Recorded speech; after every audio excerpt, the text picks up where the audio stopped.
Okay. Okay. now everything is correct this time. Everything's good. Let's hit a little bit of this. We are 8 days away from the fight before Christmas. So much is here, so much on the line, so much is ready. Are you ready is the real question, because I'm ready to start this thing. It's another night on the countdown as the clock begins to very quickly run out. Welcome back to the countdown to Fistmas. Good day, good people. It's another fine day. This is a little crooked. Good enough. In the year of the Resolve Tooling Day, Bravo Dave, it is not Inferno, it is a Fracture edition of the countdown to Fistmas. You know, my bad. And you know, it's funny, because in my brain I was like, oh yeah, we'll put on the Inferno entrance, everything will be okay. And then before it started playing, I was like, now hold on a minute. It's Fracture, isn't it? Oh, that Avia. Regardless, welcome to the countdown to Fistmas. I am the United States Xavier. We have a show of shows ahead of us. How to do to everybody. Let me see. We got Sonic Gaming, Ezra, Converge Ezra. We got Villain Kaminari. We got David. We got Flair. We got Sonic. The champ is here in Splendid, our OC champion. We got Jagspan. We got a whole bunch of people in here. We got Hazel saying hello. We got Arrow in the chat. Dragon Force Czar, we got Knight the Navi, we got Knight in here opening, we got everybody. It's gonna be a good time. And this good time is gonna start right here, right now. Are you ready? I'm doing good, how are you? I'm doing great. It is feeling wintry here again. We had one day where it was like 70 again, but now it seems like we're in the dead of winter now. We're in deep. We're in deep and I'm here for it. I'm good. You guys are good. It's the fight before Christmas in 8 days, and before we start, I do need to post the link one more time for the voting, because that voting ends in just a couple of hours tonight at 11:59 Eastern, so in about, I don't know, 5-ish hours and 20 minutes. Let me post that here so I can pin both of them. If you have not voted, now is likely your last opportunity, so get in there. Yeah, I'll also go ahead and pin those in both of the chats. If you want to make any last rallies in the chats, go ahead and do them. Go ahead and make those rallies right here, right now, manually unpin at the end of stream, because that will be closing tonight. After the stream and at the end of the night, it will be closing, so get everything ready. Or perish, you know, or don't do whatever you want to do with them. I can't control you. That being said, I think it's time we actually start our action for the night. Merry Kizz-mas, everyone, as the action rolls on. I finalized the details for the arena design. Our crew is putting together the fight before Christmas arena as we speak. Very cool. And I've signed off on everything. I've signed off all of those designs. I'm excited. Looks good. It'll be a great show. And I'm excited to see how everything plays out. But we know who will definitely be at the fight before Christmas, kicking it off. It will be Kizzy in a Merry Kizz-mas match, and that is the same type of match we're experiencing right here tonight. Will she finally pick up a W is the real question. We will see. We'll see indeed. I'm just stalling because it's not actually loaded yet. And stalling I don't have to do anymore because this match, admittedly, these matches have at least all cooked, even though Kizzy has not won any of them. Let's go and see if she picks up a W this time. Her opponent, I'm sure, will not just lay down and watch it happen, as this night kicks off with a potentially electric kind of match. Here we go. Just so y'all know, the fight before Christmas PPV is on my birthday. Excellent. Very cool. Very cool. It'll be a fantastic birthday gift for you. And heading out here first is Kizzy. At some point, I will need to get water. That's the one thing that I did not have. My bottle, super empty. but I'll probably survive for this first match. Kizzy. It needs to be, I think, a little bit more determined at this point. She's been putting on good shows, good performances, crazy kickouts, but at the end of the day, she still hasn't picked up any wins in this. Let's see. It's gonna be Celeste this time, says Sonic Gaming. Who's that girl? What's her name? Is she cool? Is she lame? Oh, you're talking about what's her name? Kizuna. Is she lame? Is she cool? Is she breaking all the rules? Is she everybody's fool? Kizuna. Kizuna. Kizuna. Don't worry, Dragon Force. I got you. I got you. I get your old reference. Oh, man. Made it in time for the opening match. Welcome in, Solara. You did indeed, right before we see who Kizzy's opponent is tonight. We'll see. I was just saying along with the second verse, Lamel. Major props to you. Here we go.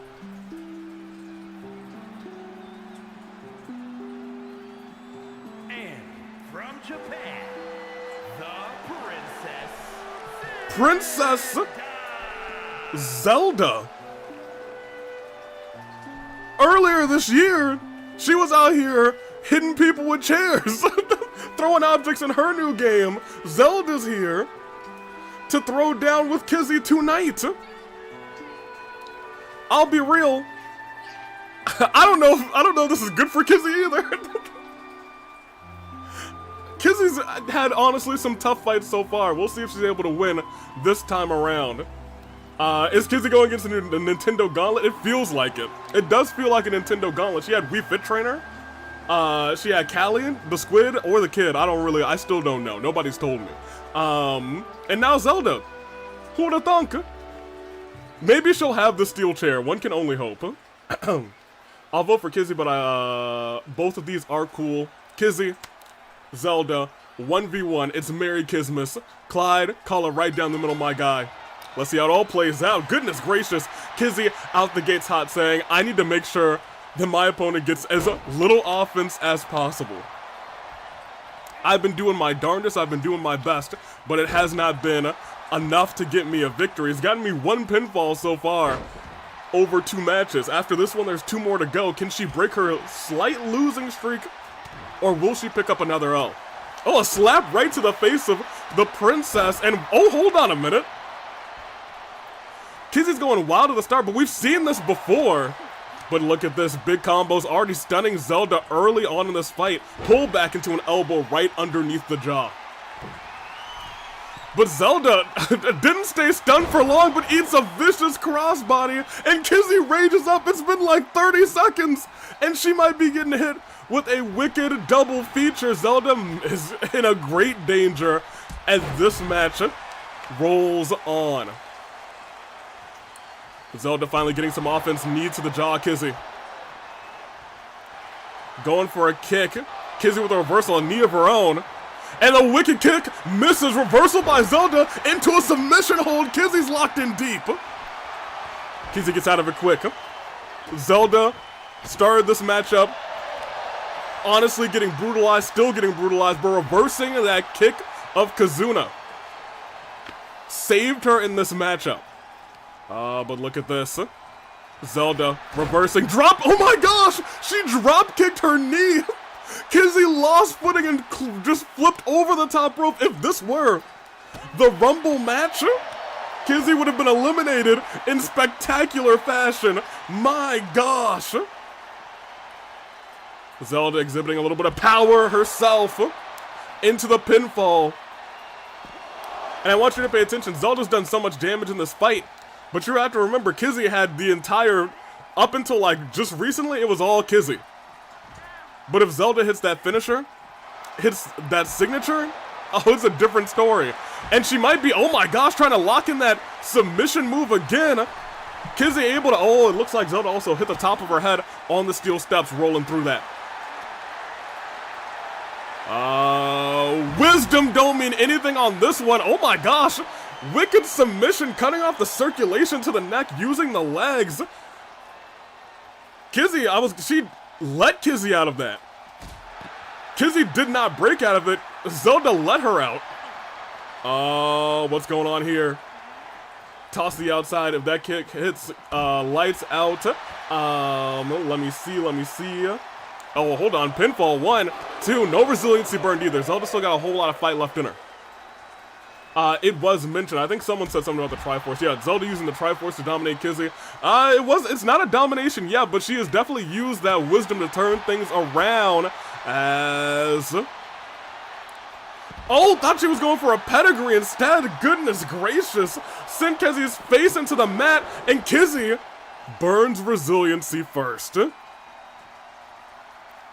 That's the most important part of this equation. Kizzy burns resiliency first. As we know, it is 2 out of 3 falls, but right now Zelda has turned things around tremendously. Shot to the back of the neck.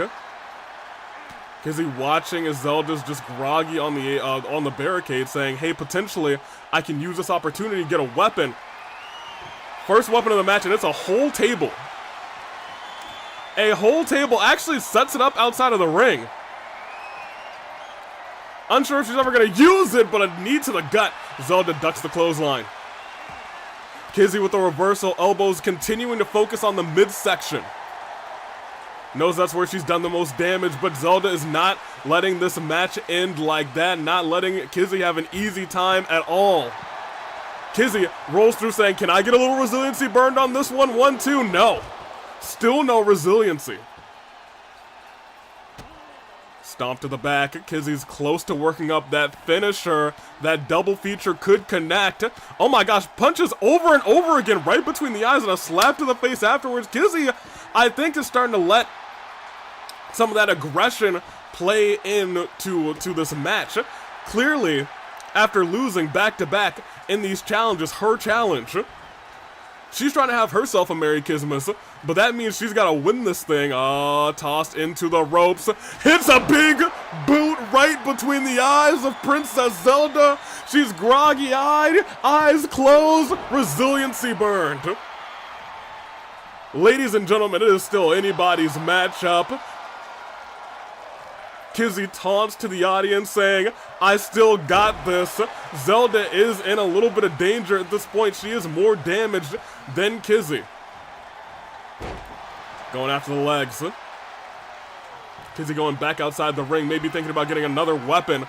Oh my gosh, that's a light. That's a light pull. Misses. Zelda saves herself, luckily.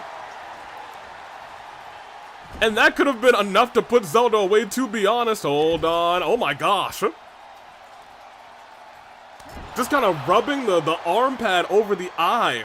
The eye of Kizzy. Oh, and Kizzy, you're going to want to move. Got out of the way of it, actually. Did not think she was going to move out of the way. Goes under. Goes over. Sends Zelda down. Goes for the pinfall right afterwards, saying, if I can sneak a pin this early, if I can sneak a pin and hit my signature, it's game over. Kicks out. Zelda still is holding out. You saw the frustration on Kizzy's face after that. Her mannerism, she was like, dang, I thought I had it. I needed that, but she could not get it. Another kick to the back, still focusing on the small of the back of Zelda. Running the ropes, do a little dance. Ladies and gentlemen, Kizzy's going wild, but misses the leg drop. Zelda is in a position to sweep Kizzy right now with a signature and a finisher. What is she doing? Oh my gosh! It looked like her arm got caught in the ropes, but look at a roll-up! A cheeky roll-up! Could this be 1, 2? Kizzy kicks out at 2. 2.7 beat maybe, but like goodness gracious, I thought for a second, oh, it's it for Kizzy, but Zelda lifts her right back up. Scoop, no, doesn't scoop slam, does scoop slam her. Oh my gosh. Goodness gracious. My gosh. She's holding out for a hero. Link sneezes and responds, wait a minute. Hold on a minute. I was gonna say, if she dove, Kizzy wisely walked out of the way saying, no. If you dive in me, I'm going right through those ropes. Did you see the intensity that Zelda used to get on the top of those ropes? Wasted no time. Just jumped up there. Didn't waste time climbing all the way up.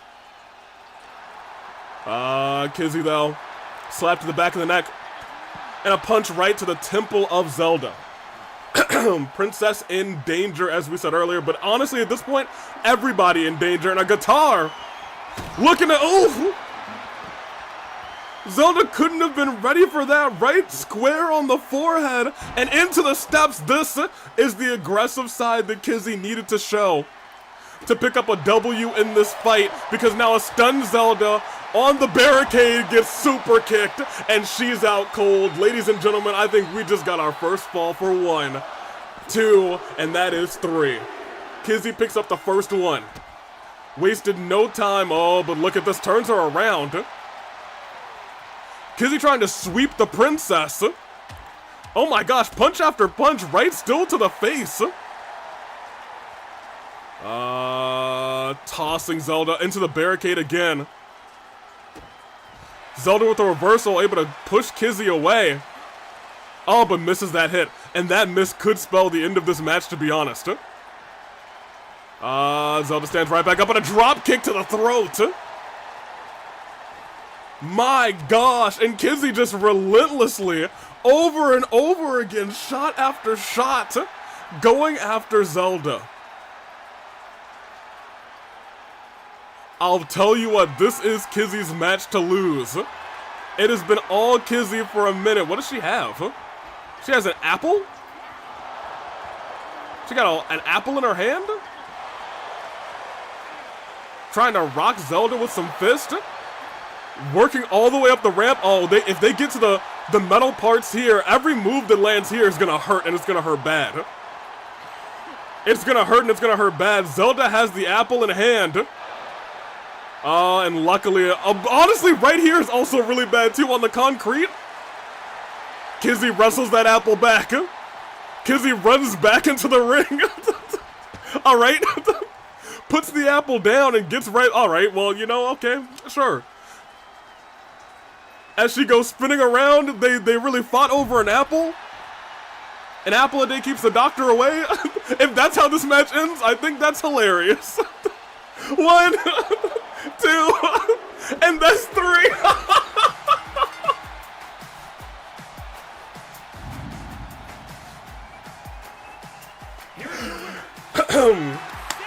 Wow.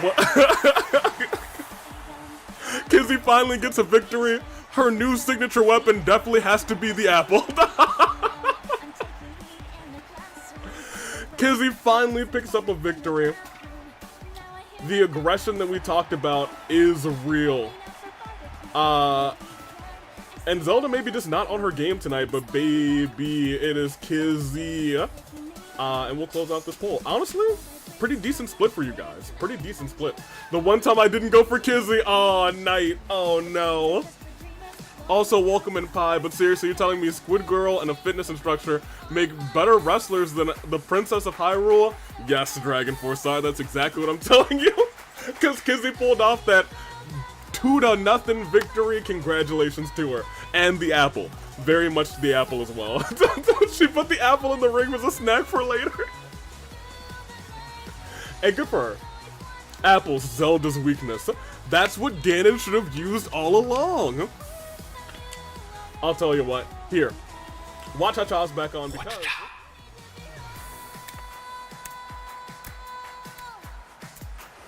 This is indeed a bop.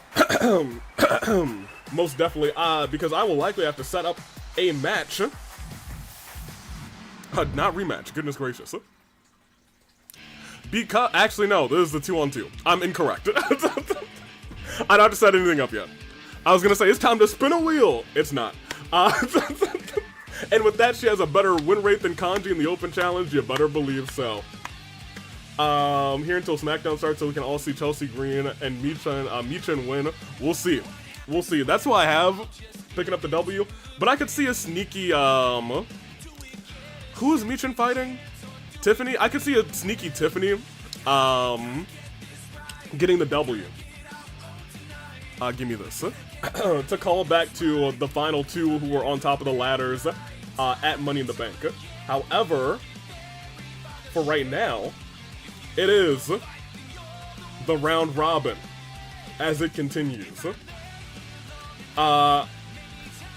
Sonic and Knuckles, they kind of need this. Right now, they're at 0. Team Wa, at least they got 1. Oh, Chelsea and Tiff haven't had their show off yet, huh? Exactly. That's why I'm not 100% on. We'll see if that happens, but like you know, I just got that in the back of my mind. I was like, they could go that route.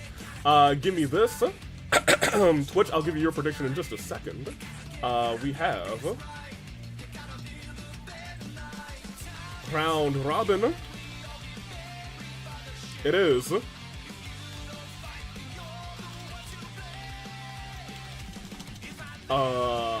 Here we go. And wow, Kiwara won. If Team Wa can pick up a victory, they are in great shape. Sonic and Knuckles, they kind of need this. They're the only team at 0. And they're the only one of these teams that have held the championship. So, you know, they need some love. Huh?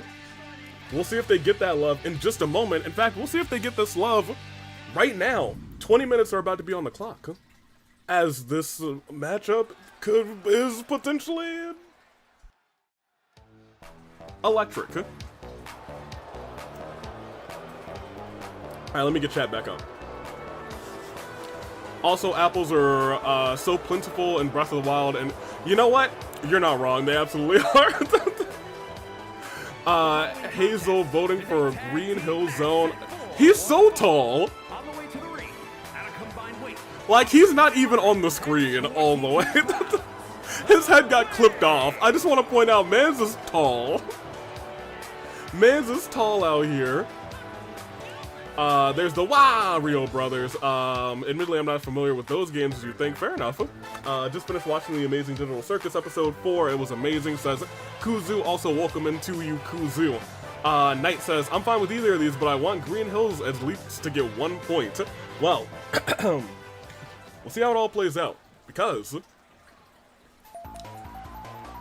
they need it. That's all I can really say.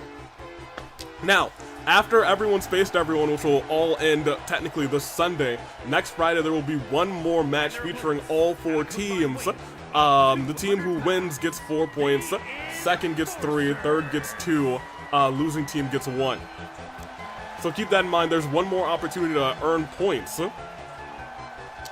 We'll see if it happens, I'm excited to see if it happens. That being said, Sonic and Knuckles do have a match in this round robin this coming Sunday. They will be fighting Parks and Rec, who will be facing Yaoi Wowee later on tonight.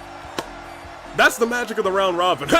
Actually, tonight is the end of Team Wa and their performances outside of the final match next Friday. We'll see how it goes. Mild PTSD from this song. We all have it. We all have a little bit of it. Wow, says Vargas. Oh, man.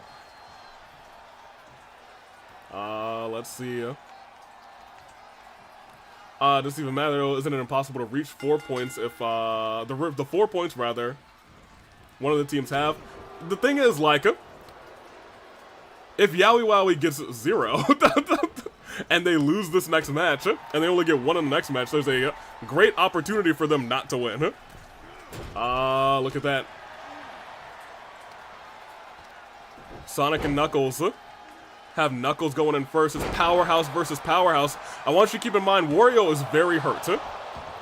Wario hurting bad. Sonic also not feeling so great. That's the thing also about round robin. You're fighting a whole lot. Whatever team goes is likely going to fight the champions in a vulnerable state. But if they're able to come out on top in that fight, it'll just cement them even further. Waluigi in. Tossing the ropes, going under. Kicking Knuckles. 19 minutes, just 1 minute already gone in this fight. Let me see. I have faith. Round robin heightens injury proneness. That it does. It becomes a matter of, do you just want to lose this match in hopes that you can win later on in the tournament? Maybe conserve your energy in that first or second match so you can pick up a win in the third and the big match. We'll see. We will see. But look at this. Waluigi already stunning Knuckles. Here's the thing. Waluigi probably needs to stay in more. Wario's really been putting his whole body on the line, and you see how that's going for him. Mans is hurt. Mans is hurt.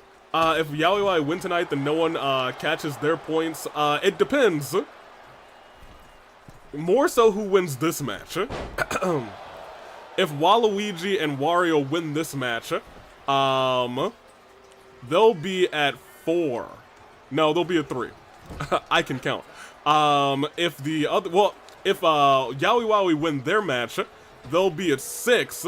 There's a world where in the final match, Yaoi places last, and they get 1 point, getting them to 7.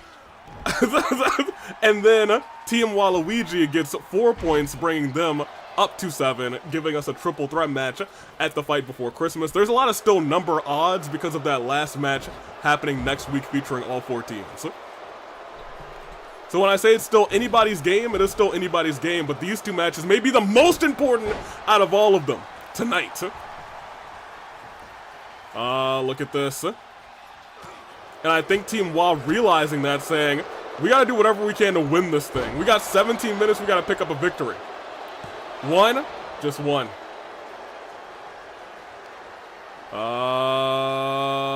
Yanking at the neck. Over and over again. Sends Sonic down. He knows that that head, that neck region, has a slight little tweak, like slight little kink. Want to take advantage as much as he can.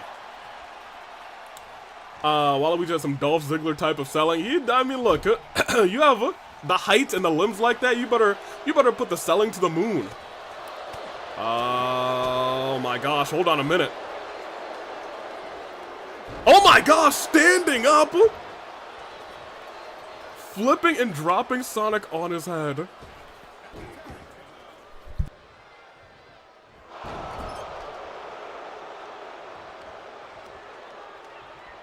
All right, tossed in. Hold on. He stood right back up and then punched him. Hold on. He just stood up and hit his signature. Wait.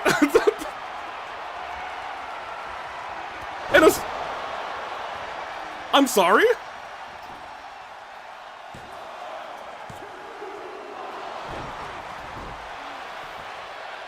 Not only did he just kick out without resiliency, Waluigi did not break up the pin, he took out the ref. So much just happened in the last, like, 10 seconds. Oh my gosh. Tossed. I don't know what to tell you. I think Wario, first of all, definitely needs to get out of there. He just took a signature and a finisher, and the finisher targets the... Hold on. Firing right back. Hold on, firing right back. That quick shot by Waluigi rocked Knuckles. Into the corner.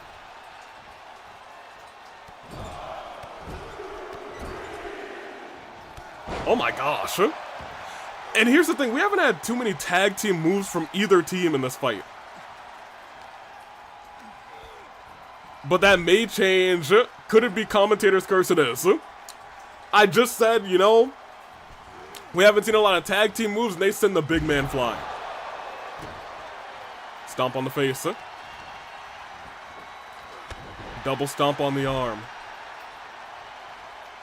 Waluigi not in dire straits yet. He's still the freshest competitor in this matchup, but that could all change if they keep hitting these big moves. Sonic on the middle rope.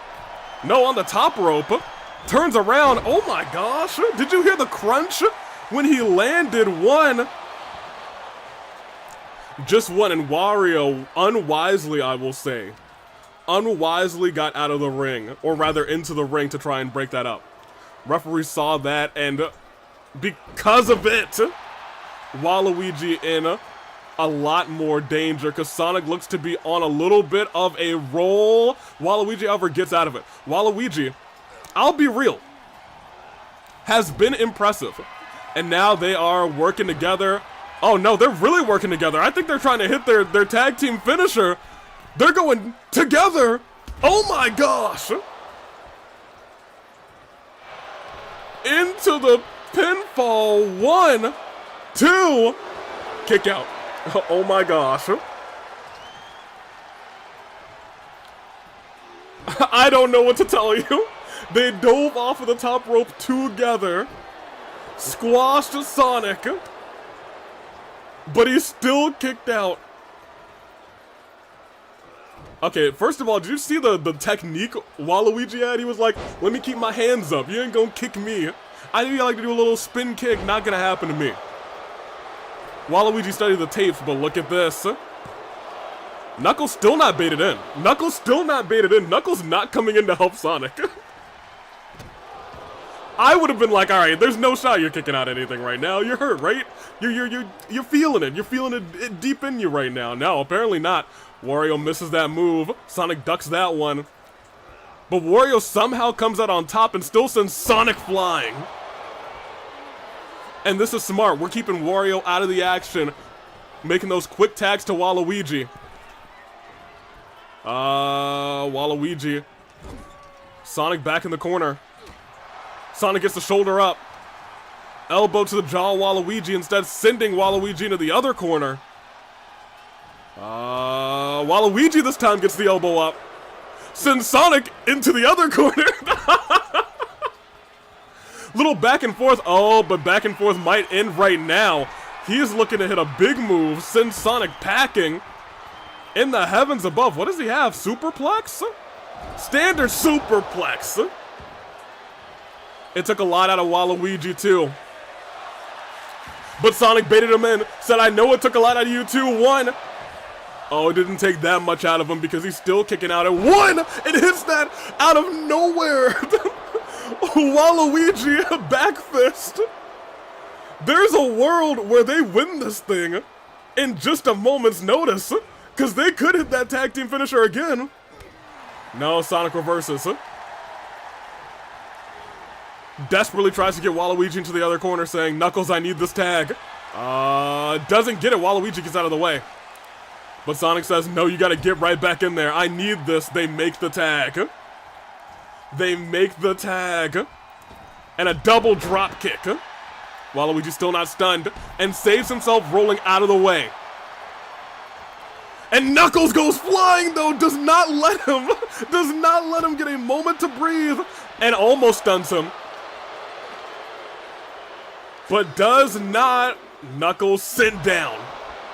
We gotta keep an eye on the count as well. They can win this thing by countout. We haven't seen anybody in this round robin win by countout yet. We are at a count of 5. Waluigi apparently wants to do this in the ring. In by 5, just half the count. Whipping the arm. Down onto the mat. Stomping right onto the shoulder. Waluigi and Wario. I know they've been in the back. I know they've been training. They are fighting the one team once again in this round robin tournament that have held those titles. Know what it's like to be at the top of the mountain. In their very first match together, Sonic and Knuckles were able to become champions. Oh no, look at this. Knuckles going wild. We could see Waluigi burn resiliency here. No. Not the case. I want to now point out, not in terms of body damage, but in terms of vitality. Hold on, 1. Is he gonna steal? Oh, I thought he stole it for a second. I thought he stole it. I thought Knuckles was gonna be too confident and wasn't gonna use resiliency, but he was able to get out without using resiliency. Tags been made. Wario, I think, tried to use something and definitely did not work out in his favor. Wario's watching. Hits a spinning scoop. Spinning still. Spinning still. Scoop slam onto Knuckles. That seems about right. Oh, but a running Superman punch again to the top of the dome. Wario gets right back up. Knuckles took a little too long. Wario's got, I was going to say Wario's got to make that tag. Uppercut. I was going to say the hands. You don't want to experience that when you're fighting this man's. We're 1. I'm sorry, 1? What? 1? He's injured. He's taken so much damage. And then One? Oh my gosh. Well, alright. Well, let me tell you, they got 8 minutes left. I don't know if both teams might be around 1 point here. Waluigi, what should... okay. Alright, Waluigi. Do what you want, I guess. Wicked clothesline. Knuckles instead back in charge. Wario in danger. And another tag made to Sonic. Everyone in this match hurting. Worse for wear, worse for Wario wear. Dragged over to the... I'm not sure where... Sonic was like, I'm gonna drag you in a circle, and didn't really do anything about it. What do we got here? Tried to go for a belly-to-belly. Sonic reversing. Instead, Sonic swing blade. Oh, Wario. That's all she wrote. Right onto the injured midsection. That's one. He didn't have to use resiliency, but I'll tell you what. Oh, wait a minute. What does he got going on here? Tossed into the ropes. Pop-up powerbomb. Hold on a minute. Turn back around. Nobody can get back in, and there's 6.5 minutes left. If no tags get made, we may be looking at the beginning of the end. Reversal into the corner. Reversed by Wario. Wario sending Waluigi back in. If they work together and get a pinfall off of this, double shots and double smash with the guts, and then alright, you know what? Give them the titles. For real. Yeah, actually just give them the titles. I was like, what else are they doing? And they were just like, yeah. Alright, well, you know what? Fine. You know what? That's them. That's alright. They're the boys. Let them do them. Oh, man. Hold on. Waluigi. Long man going outside. Oh, my gosh. We got 5.5 minutes left. Knuckles still can't tag in. I think Knuckles still might be out on the outside, to be honest. Sonic getting back into the ring. Waluigi going to see Knuckles saying, hold on. I need you down. Wait. Hold on a minute. Waluigi does have 2 finishers lined up. If he's able to hit one of them, it could be all she wrote. Oh, he's got the legs locked. Legs locked, but Sonic's legs are completely fine. Waluigi, do something else. Oh man, caught him right to the head. And then Sonic going after the arm. We got about 4, I guess almost 5 full minutes, and a tag has been made. Hold on. Up and back around. Kick there. And a suplex.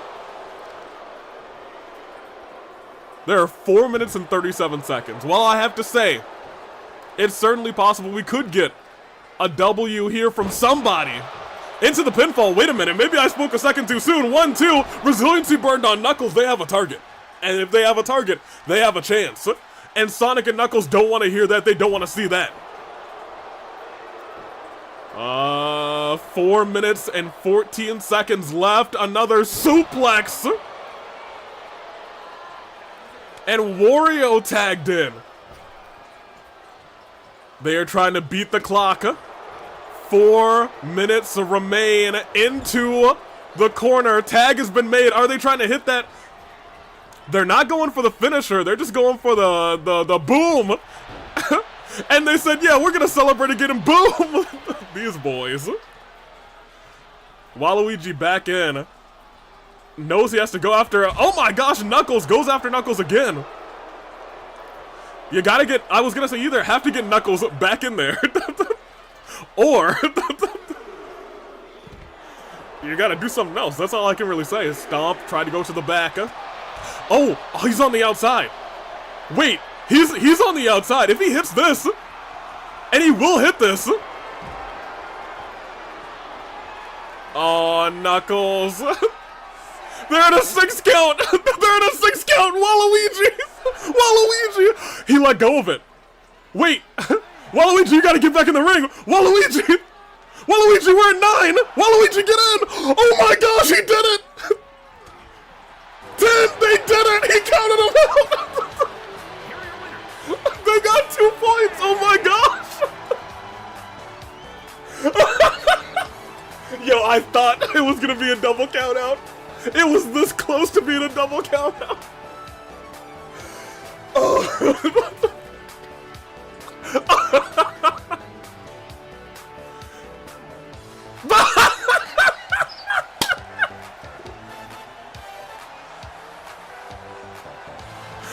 All right, look. give them the championships. Give them everything. Give them everything on the world. Give them their flowers. Give them everything. Oh man. And just like that, they are one step closer in a match that they needed to win. Oh man. Future tag champs, give them everything, give them the show. It's theirs now. They are a team that has honestly impressed and then didn't impress but stayed true to themselves their entire tournament so far. Oh man. Oh man. What a world we live in. Watch out, y'all me back on. Whew. Poor Sonic and Knuckles, but Waluigi said, I can win this thing by count out. You stay out here with the leg, with the knee bar. Wild. Absolutely wild. What else can I say? That being said, we got ourselves a wheel to spin. Ashi, Mabel will go one-on-one for the Fight Forever Championship. Who will be going on to the Fight Before Christmas as champion? We find out tonight. So let's do that. What is our match though? Is the real question. I guess we're about to find out right now, huh? Let's go do that. Wheel, where are you? I'm about to find you, Wheel. I'm about to find you real good, I'll tell you what. Huh. Take us over here. Give us that. And give us that. Give us this. Yes, there we go. If you would please bring me the wheel. I said the wheel. Thank you. Let's see what we got here. Ashi. Mabel. One-on-one. Let's see how it goes. Let's see what they're competing in. It is. Yo, this wheel loves dojo match. It's a dojo match, babe. This wheel loves dojo match. That's all I can really say. I guess we're going to a dojo match, baby. Let me get that up real quick, and I'll get you guys your poll. Let me see. Sakura would be proud. The wheel loves dojo matches. The wheel loves dojo matches, apparently. Let me see. Also, welcome in Minna. There is no cheesecake, and you will get none. Alright, pop us here. But you will get this prediction ended. It was Team Wa who have advanced to get 3 points. They're really hoping for the downfall of Yaoi Wowie. If they don't pick up, if they lose tonight to Skips and Pops, Parks and Rec, it is 0-3-3-4. Which is crazy. And then imagine if Sonic and Knuckles win this Sunday. Then they'd be at 2. There's a world where we have a real close 2-3-3-4. I'm excited. That being said, Team Wa, they picked up the victory. On this side, we have Team Wa, which 75% of you were like, yeah, you better believe. It is a dojo match. Fight forever.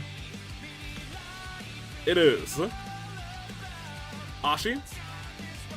It is Mabel. And on the Twitch side, we'll give it to you as well. Yay, my pancake's definitely rigged. Oh, everything is rigged. Y'all just don't have the script. Y'all don't have the script. Ashi and Mabel. Miss Pines, and let me get that championship set up real quick. Predictions on the line. Gamble your pancakes. Do whatever you gotta do. Because I gotta edit this match. Because I didn't know what it was going to be. Very clearly. Let me see. One-on-one custom matches. It will be in the dojo. And it will be, you two are already there. Championship on the line. And it starts. I guess I'm clicking now. Yeah, it starts right now, baby. Starts right now. I'm all in on Mabel. Good luck. Good luck indeed. I'm not sure if Mabel's won since she's been here, but hey, her first win might be tonight. She hasn't won since she's been here, I don't think, but she has impressed every time that she's been here. We'll see if it happens. Voting Ashi my personal pick for female OC of the year. Fair enough, fair enough. I think that's a strong showing. Ashi, regardless of what happens here or not, will be in the Rumble match. She may have to pull double duty. I mean, we'll find out in a second because that match begins right now as things get a little bit electric. The following contest is a 2 out of 3 falls match and is for the Action Wrestling Extreme Pure Fighting Championship. Also, welcome in Jessica. How do you do? How are you this fantastic Friday? And speaking of, there is a Mabel. She's going one-on-one for, actually, in the short time that she's been here, her second championship match. She competed in the All-Star Championship match, the inaugural All-Star Championship match, thanks to the votes from you guys. Speaking of your votes, you can vote right now to see who will be in the Rumble. Your votes matter because with your very limited options, I will say all of the options are very, very close. A single vote can shift the odds between someone being in the Rumble and somebody not. Make those votes right now, pinned in both YouTube chat and in Twitch chat. You can go vote on your favorites. Make them count. Make them known, and if you want to rally, go and make them. You better believe. Let me see. There it is. I found it. I can't see the poll. Where can I find Mabel's intro theme? I will get it to you. I worked 4.5 hours and heard the stupid McRib ad 4 times. Oh no. Oh boy. You can't escape the McRib. Once again, vote for Patricia and Bite, says Arrow. Go vote for the NWO, says Jags. Maybe the new episode will encourage people to vote for my girl Gangle, says Kuzu. Ryan. Wait, hold on. First and foremost, there is your champion. After Sarah had a fantastic transitional tables into Fight Forever championship, I guess, journey, Ashi was just one step faster, one beat faster than Sarah. However, this time Ashi's got a 2 out of 3 falls on her hands. Will she be able to come out on top? Will she be able to claim the victory and still be champion? She'll have to split her focus though. She'll be Fight Forever champion if she wins tonight, going into the fight before Christmas. However, she's already guaranteed a spot in that Rumble match. Will she have to split her focus? That is determined tonight. Ashi, Mabel. Introducing the challenger. 1v1. Parts unknown. Miss Mabel Pines. She's happy to be here. Little Gravity Falls. From the Queen City, the Action Wrestling Extreme. Miss Hollywood herself. Champion, Ashley. Ashi, Mabel. I honestly believe they might put on a show. I gave you guys your poll, right? Did I? Maybe I didn't. Hold on a minute. Yeah, I did. I did that first because I knew I was going to forget. Yeah, I did. Okay, great. I was like, I didn't forget to give you guys the poll. I did it first because I knew I was going to forget. You got to know yourself, you guys. You got to know yourself. One-on-one dojo rules. There's kendo sticks all under the ring. Loaded in earlier by Sammy and by Jessica. As this starts off with a discus boot right to the jaw of Mabel. Ashi immediately meaning business about this championship, won it at, was it Fracture last month? Or was it wasn't Inferno last month, it was Fracture last month. However, we'll see how it all plays out tonight. Skull will be defending that championship against an old friend in Morgana. I was gonna say kendo stick brought out in the just early few seconds of this fight. It's false count anywhere. It's dojo rules. A match that has been made by Sakura, has been honestly well versed in the AWE. So many different people have been competing in dojo matches. But look at that hook in the leg. Ashi, at the very least, has had more experience in the ring than Mabel. Mabel's just had a couple of fights. Ashi has been fighting tooth and nail in the OC division for the majority of this year. And look at that. Almost getting rocked. Ashi even fought at AV Mania 3. That being said, so did Mabel. Both of them in championship matches. Mabel arguably spent more time in the ring in her championship match. And there we go. It's honestly pretty even right now. But that could change with another kick or two. Going for a quick pinfall. That's one. Just one. Mabel's not staying down. Not staying down. Hold on a minute. There we go. Wait. She's been at every OC Revolution, if I remember correctly. That sounds about right. I wasn't entirely sure. That's more Dirk's wheelhouse. Hold on. Hurricane Rana.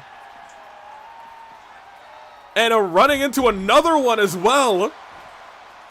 Mabel's starting to get the advantage in this fight. A kick right to the back. Stomp to the arm. Stomp, a knee to the back. And I don't know what it is. They are really trying to, like, edge their way towards the stage. And that's so dangerous in these falls count anywhere matches. You make your way to the stage, you get slammed onto that concrete area right there. Slammed on a steel, but that's what I talked about. Ring IQ, roll up, hook in the leg, just one. You can get a cheap or cheeky. I won't even say cheap. Roll ups, when you can get them, they're smart. When you can get them and they're early in a match, it's so smart. Standing moonsault again. Ashi looking for that kendo stick, I believe. Passes by one to get another one from under the ring. Saying, let's just get as many as we can out so I can grab one at any time, perhaps. Maybe setting something up for later, we will see. Mabel trying to hit a moonsault of her own. Signature style did not work out in her favor. Ashi with a reversal, and that puts things right back in the Ashi camp. She is now in firm control. All it takes, and that's what we see about these matches a lot of times, one perfectly timed reversal on a signature or finisher drastically changes the landscape of a match. That's one. That's two. And that being said, Ashi has taken some damage in this fight. Tossed all around the ring right pardon me, right now. It doesn't seem like they think it's very important to be using those kendo sticks. Mabel going to get something else from under the ring. I wonder, it's a kendo stick. Who would have thunk? Oh my gosh! She threw it right into the eye of Ashi. I'm not sure if she can see right now. Ashi's still fighting back. Running forward, had to like stop and double check to see where Mabel was. Essentially running on limited eyesight right now. There's a real possibility that she can't see Mabel. She doesn't have 20/20 vision anymore. Mabel swoops back in. Couldn't see that kick coming, and a drop kick right through the throat. Mabel heading to the corner. Heading to the middle rope. Coming back down. Ashi, though, catches Mabel. Could be looking to roll the film, and does. Gets all of it, into the pinfall. That's one, that's two, that is a kick out.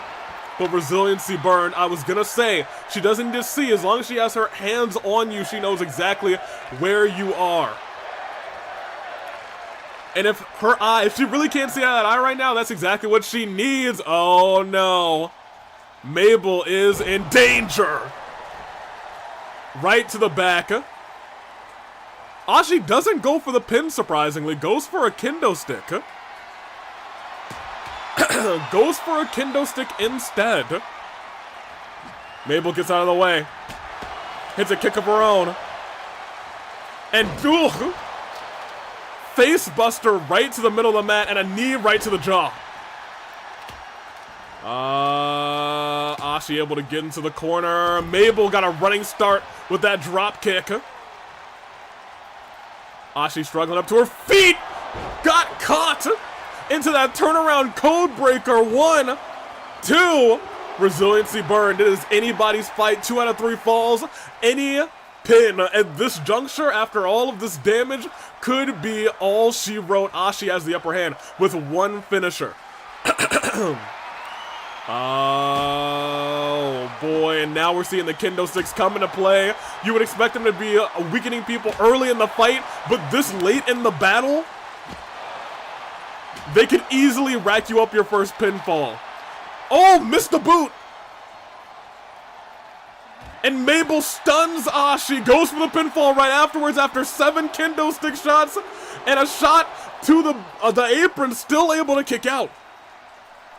Head bouncing onto the hardest part of the ring. Oh, and another Hurricane Rana. Mabel trying to work up that finisher. Knows she gets caught by roll the film again. It is definitely going to be the first fall in this fight. Mabel stalking Ashi, steps back in. Ashi up to her feet. And Mabel locking in, locking in that submission, wearing down those arms, saying it's going to be hard to roll the film with some loose, wobbly arms. But Ashi able to get out rather quickly, not in there for too long, and now it looks like she's rolling the film. Goes for the pinfall, Mabel's down 1, 2, and that is our first fall in this fight. 2 out of 3. If Ashi's able to hit another big move, Mabel could go down. Oof. Dropped onto the knee. And that honestly might be a big enough move. Back-to-back pinfalls. 1, 2, and no, not enough. The world thought that back-to-back she just retained her championship. But it was not enough. Mabel somehow dug deep and was able to come back from that. Shoved to the corner though. Shoulder block, stomped, and another stomp. Mabel stunned in the corner, giving Ashi enough time to potentially think about going to get those aren't. Ashi, hold on a minute. That's not a kendo stick. That's not a kendo stick. No, hold on a minute. Tossed into the corner. What is Ashi thinking? Whatever Ashi's thinking, it's not gonna work. Mabel with a reversal. And a scoop slam. No, not onto the... Oh my gosh! Her thigh collided with those steel steps. And Mabel... Oh my gosh, to the back! Mabel to the back! Ashi tried to roll out of the way, but it's still connected to the back. Might have tweaked the back for a pinfall. It's 1-1. It's 1-1. This match goes on. 1 pinfall ends this thing, and Mabel's looking to do it from the top rope. She's saying, if I can hit this one more time, rolling into it, this could be it. New champion, new champion. 1, 2, and it's official. Mabel is your fight forever champion. Here is your winner. In a match that looked like it was Ashi's at the end. Mabel came out clutch. The steel steps that Ashi brought into the ring were the beginning of her own demise. My gosh, in an incredible effort by both parties, Mabel will be walking in to the fight before Christmas with that championship. But hey, we know Ashi's walking in that Rumble. Where will she be? That's the real question. Mabel, congratulations. Good on her. Can't be mad I love Mabel. You know, you really can't. Look at her. She's so happy. What a match. Alien dance. Give me my payout, AV. Hey, you know what? I'm gonna give you your payout right now, Minna. I'm gonna give you your payout right now. Where are we? Watch the Tommy back in. Let me end these polls real quick. Ashi had the major support on the YouTube side. And on the Twitch side, most of it was in favor of Mabel, but I assume most of that is actually belonging to Minna. Minna, your pancakes are back. And a little bit of extra pancakes, because there was a bet over on the Ashi side. What a fight. What a fight. Let me get you guys your next predictions. And what a show we've had so far. Exit this bad boy real quick. Alrighty. We got ourselves our other tag team matchup.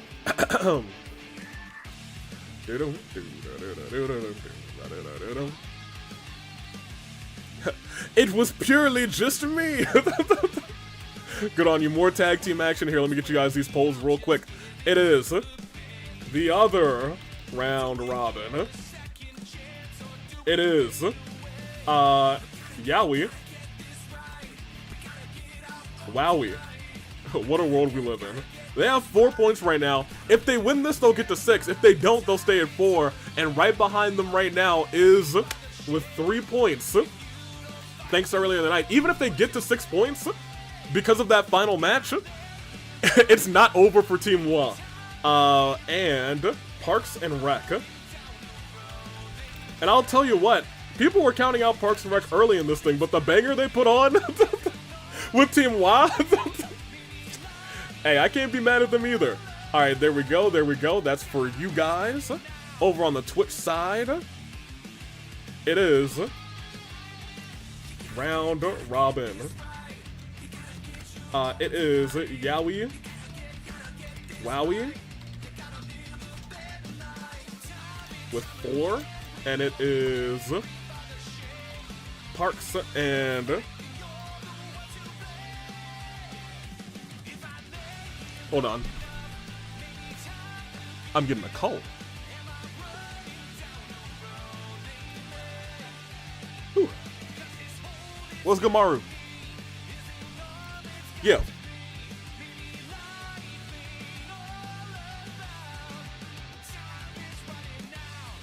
Hold on, I'm gonna turn the microphone back on because this is stream related. Wait, what? Okay, well, I'm not surprised. Can we get a camera back there? All right. Here, let me switch the footage. I'm not surprised at all, my guy. I'm not surprised at all. We gotta just do a quick cut. Yeah, no, I see him. I mean, I can't say they already have their match. I don't know what else to give them. They just hate each other, man. Honestly, don't put yourself in danger. Just let them rough each other up. Just let them rough each other up. For real. Just let them do what they gotta do. If they hurt themselves before their match at the Fight Before Christmas, it's whatever. It's whatever. They're the ones who are brawling it out. It's whatever. I don't want you... It's gonna be okay, because I don't want you to get, you know... Exactly. I get you. Go ahead. Do your thing. I'm a keep everybody updated. Alright. Thank you. Alright. So... Here we are. Backstage. I can't say I'm surprised that this is happening. And I don't know who started this. Oh my gosh! Uncle Iroh choke slamming A-Catchi onto a couple of chairs through a table onto concrete. Oh my gosh! Goodness gracious!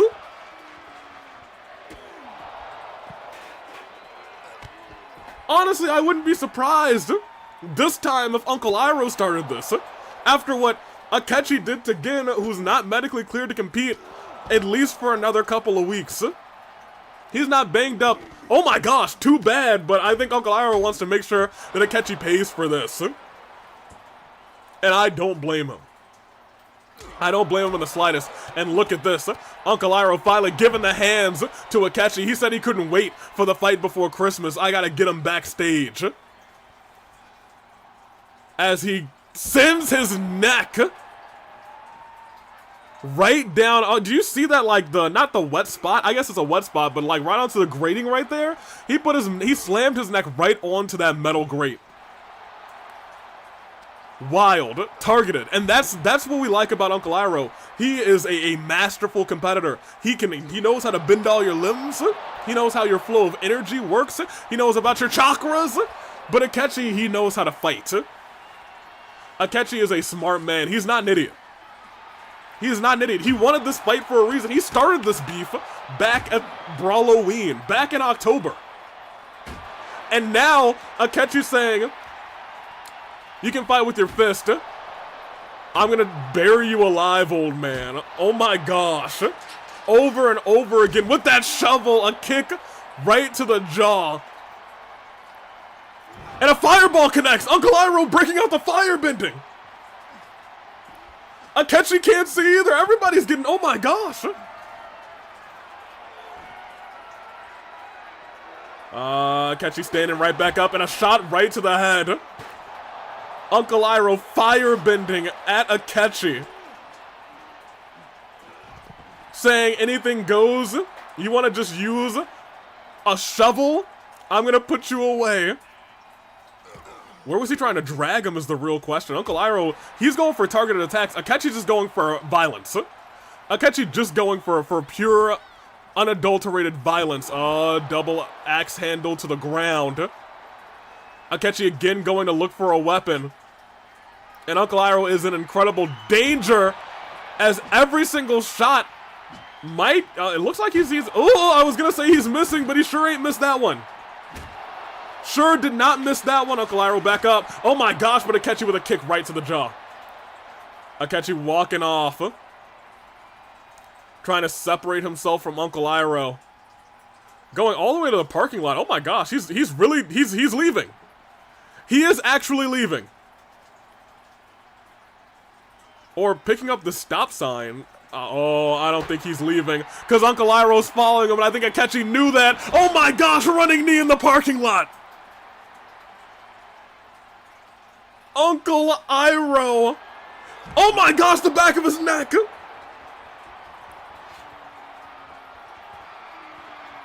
Disgusting. Disgusting display.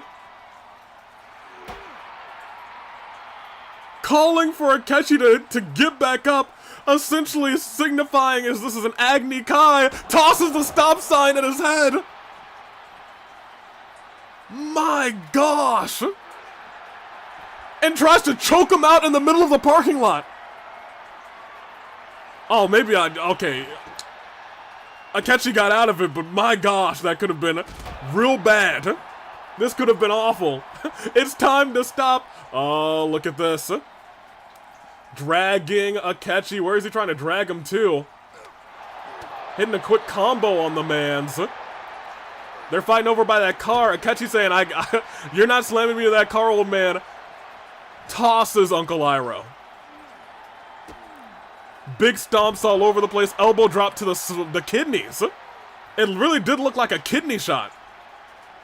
Uncle Iroh might not be able to get back up.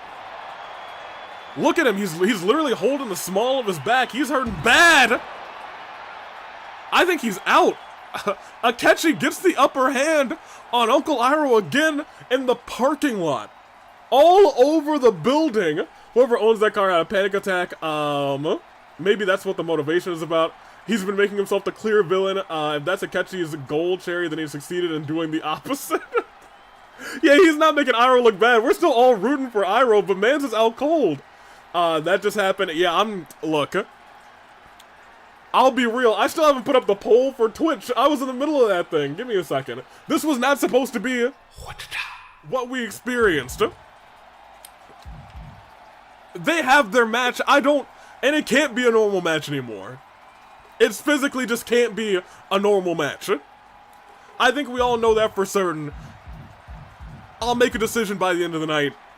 I'll sit on it. I'll think about it. but we have a show to get on the road. We have a show to get on the road. Let's get out of here. Those two want to kill each other. Goodness gracious.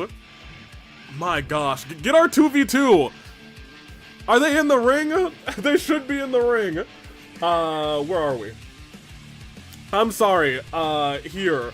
Parks and Rec. 1 point. Goodness gracious. 10 minutes. Twitch, I'm so sorry. You should have had your prediction already. I got the call. I was like, all right, maybe Nakamura just wants to chat and forgot that it's a day for the show, but he clearly is doing his job. Man. Okay, here. We're ready for this. We are. They have been ready for a hot minute, so we don't have to wait too long for this. Let's just go ahead and hit the electricity. Man. Parks and Rec is the only team that has not fallen victim to Yaoi Wowie. Yaoi Wowie has been able to get a pinfall on every single team except for these two, and they'll be facing off for the first time ever right now tonight. Good lord, A-Catchi's probably laughing like a hyena after knocking Iroh out. You're not wrong. Making an Agni Kai, we probably should. Maybe Solara anytime. Anyway, tag time. A-Catchi is having a good night. He might not be having a good night after what he did tonight when we get to the fight before Christmas. Let me see. Okay, he put on a fun little show. Oh boy, not like this. Here they are. I'll be real, these two impressed. A couple weeks ago, they have Yaoi Wowie tonight. They have Sonic and Knuckles later this Sunday, later this weekend. And then we'll have all of our scores. They are the wall that stops Yaoi Wowie at this point in time. This is Yaoi Wowie's last match before next Friday. We'll see how it all plays out. As I said, they have been exhibiting pure tag team cohesion. Al-Haytham could be focused on his briefcase. He could be focused on so many other things, saying, I would like to instead be a singles champion. Forget about you, Kaveh. But Kaveh, he could never forget about him. It's Yaoi Wowie for a reason. However, he's focused, and they have to focus on these two. Skips, Pops, Kaveh, Al-Haytham. It's on. Toss in the corner. Big shot. Immediate tags as well. Both of these teams, and you have to keep in mind, completely fresh. Completely fresh.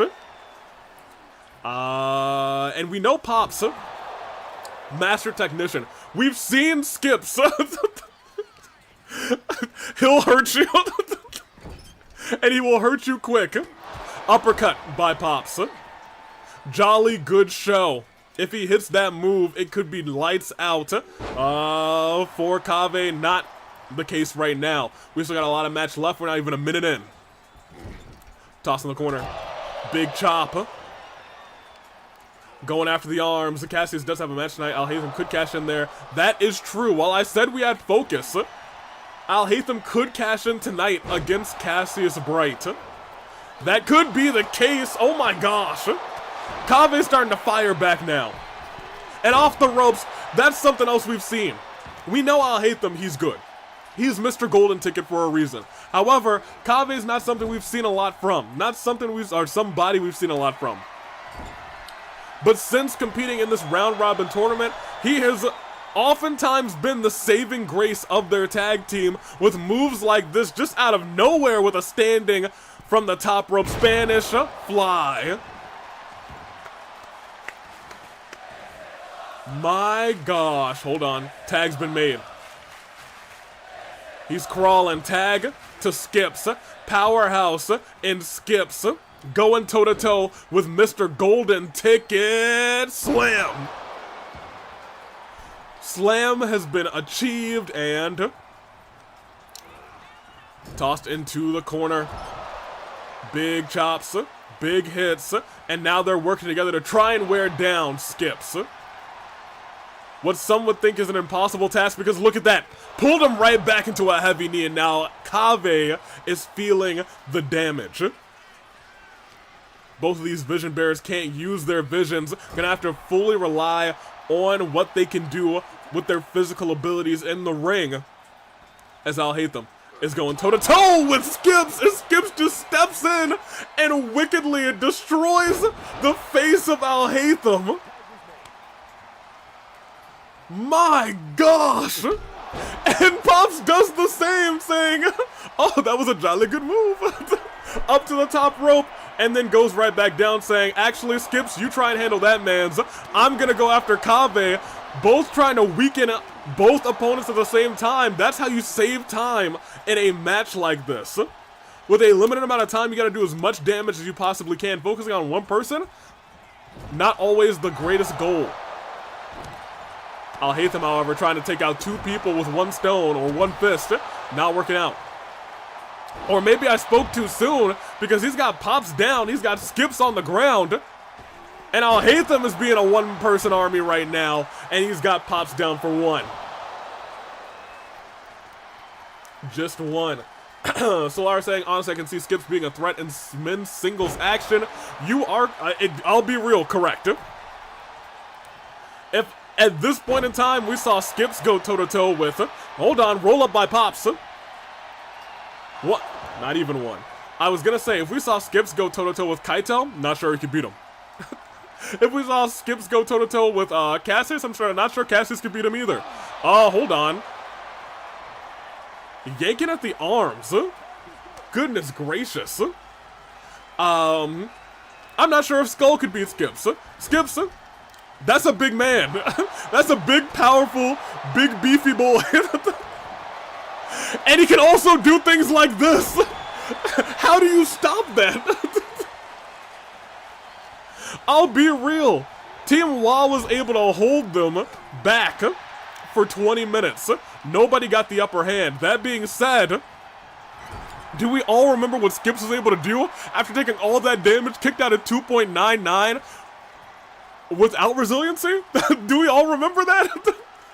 One of the wildest kickouts we've seen in a long time. Pops, oh my gosh, one hand knocking out Kaveh. What is Pops thinking here? Shotgun drop kick. Into the pinfall. Kaveh's groggy. Look at that. That man's is like on Dream Street right now. Pops waiting for Alhaitham to get up. Strong suplex. As we talked earlier, that man's is a technician. You let him start throwing you around, it's gonna hurt. Pops, he's honestly just as dangerous. Skips, he will hurt you. And you're not sure how to hurt him. You know how you can hurt Pops, but look at that. Reversal taking Skips down. Skips was going for a big belly to belly. It could have been the end of Alhaitham. But that was not the case. Kaveh begging for a tag and Skips not letting it happen. Tosses Alhaitham. No, Alhaitham with a reversal. Alhaitham rather finally saying, no, please get in here. We need to work together to take this thing down. And work together they will. Double stomp right onto the chest of Skips. And a drop kick to the back. Skips is starting to struggle. Starting to go weebly and wobbly as these two start to work together. As a lawn dart into the big man. Flying shoulder tackle. Skips is starting to feel some pain. And, oh, he was going for that straight-backed power bomb that we've seen from Alhaitham all throughout this tournament. Skips, oh, went for a knee, doesn't hit it. Oh, no, hold on a minute. He's slow to get up to a vertical base after that, too. I'm not sure, but that might have tweaked the knee of the big man. That honestly might throw a wrench into the plans, or maybe not. Or maybe he'll just continue to throw him around. I'm wrong. I'm wrong. I thought for a second I saw a kink in the armor of Skips, and then he said, no, I'm just going to throw him. Maybe Greg, maybe Kutaro. Those might be dream matches, to be honest, for Skips. Alhaitham, I think, just reversed the signature of Pops as well. Oh, but Pops with a reversal right back. Al-Haytham getting kicked in the back. Al-Haytham actually really starting to get worn down. Trying to tag in Kaveh. Skips tried to stop it, but it didn't work out. Oh, but maybe he didn't need to stop it because he just murdered Kaveh as well. he just killed Kaveh too. Kaveh tossed back into the corner. We're almost at halftime. Skips throwing shoulders into the corner, destroying Kaveh, but Kave's able to grab the foot and hits, just pushes it away, says, okay, please, let me get a cheeky pinfall, please, don't kick out one. He was praying. His prayers to Nahida were not answered.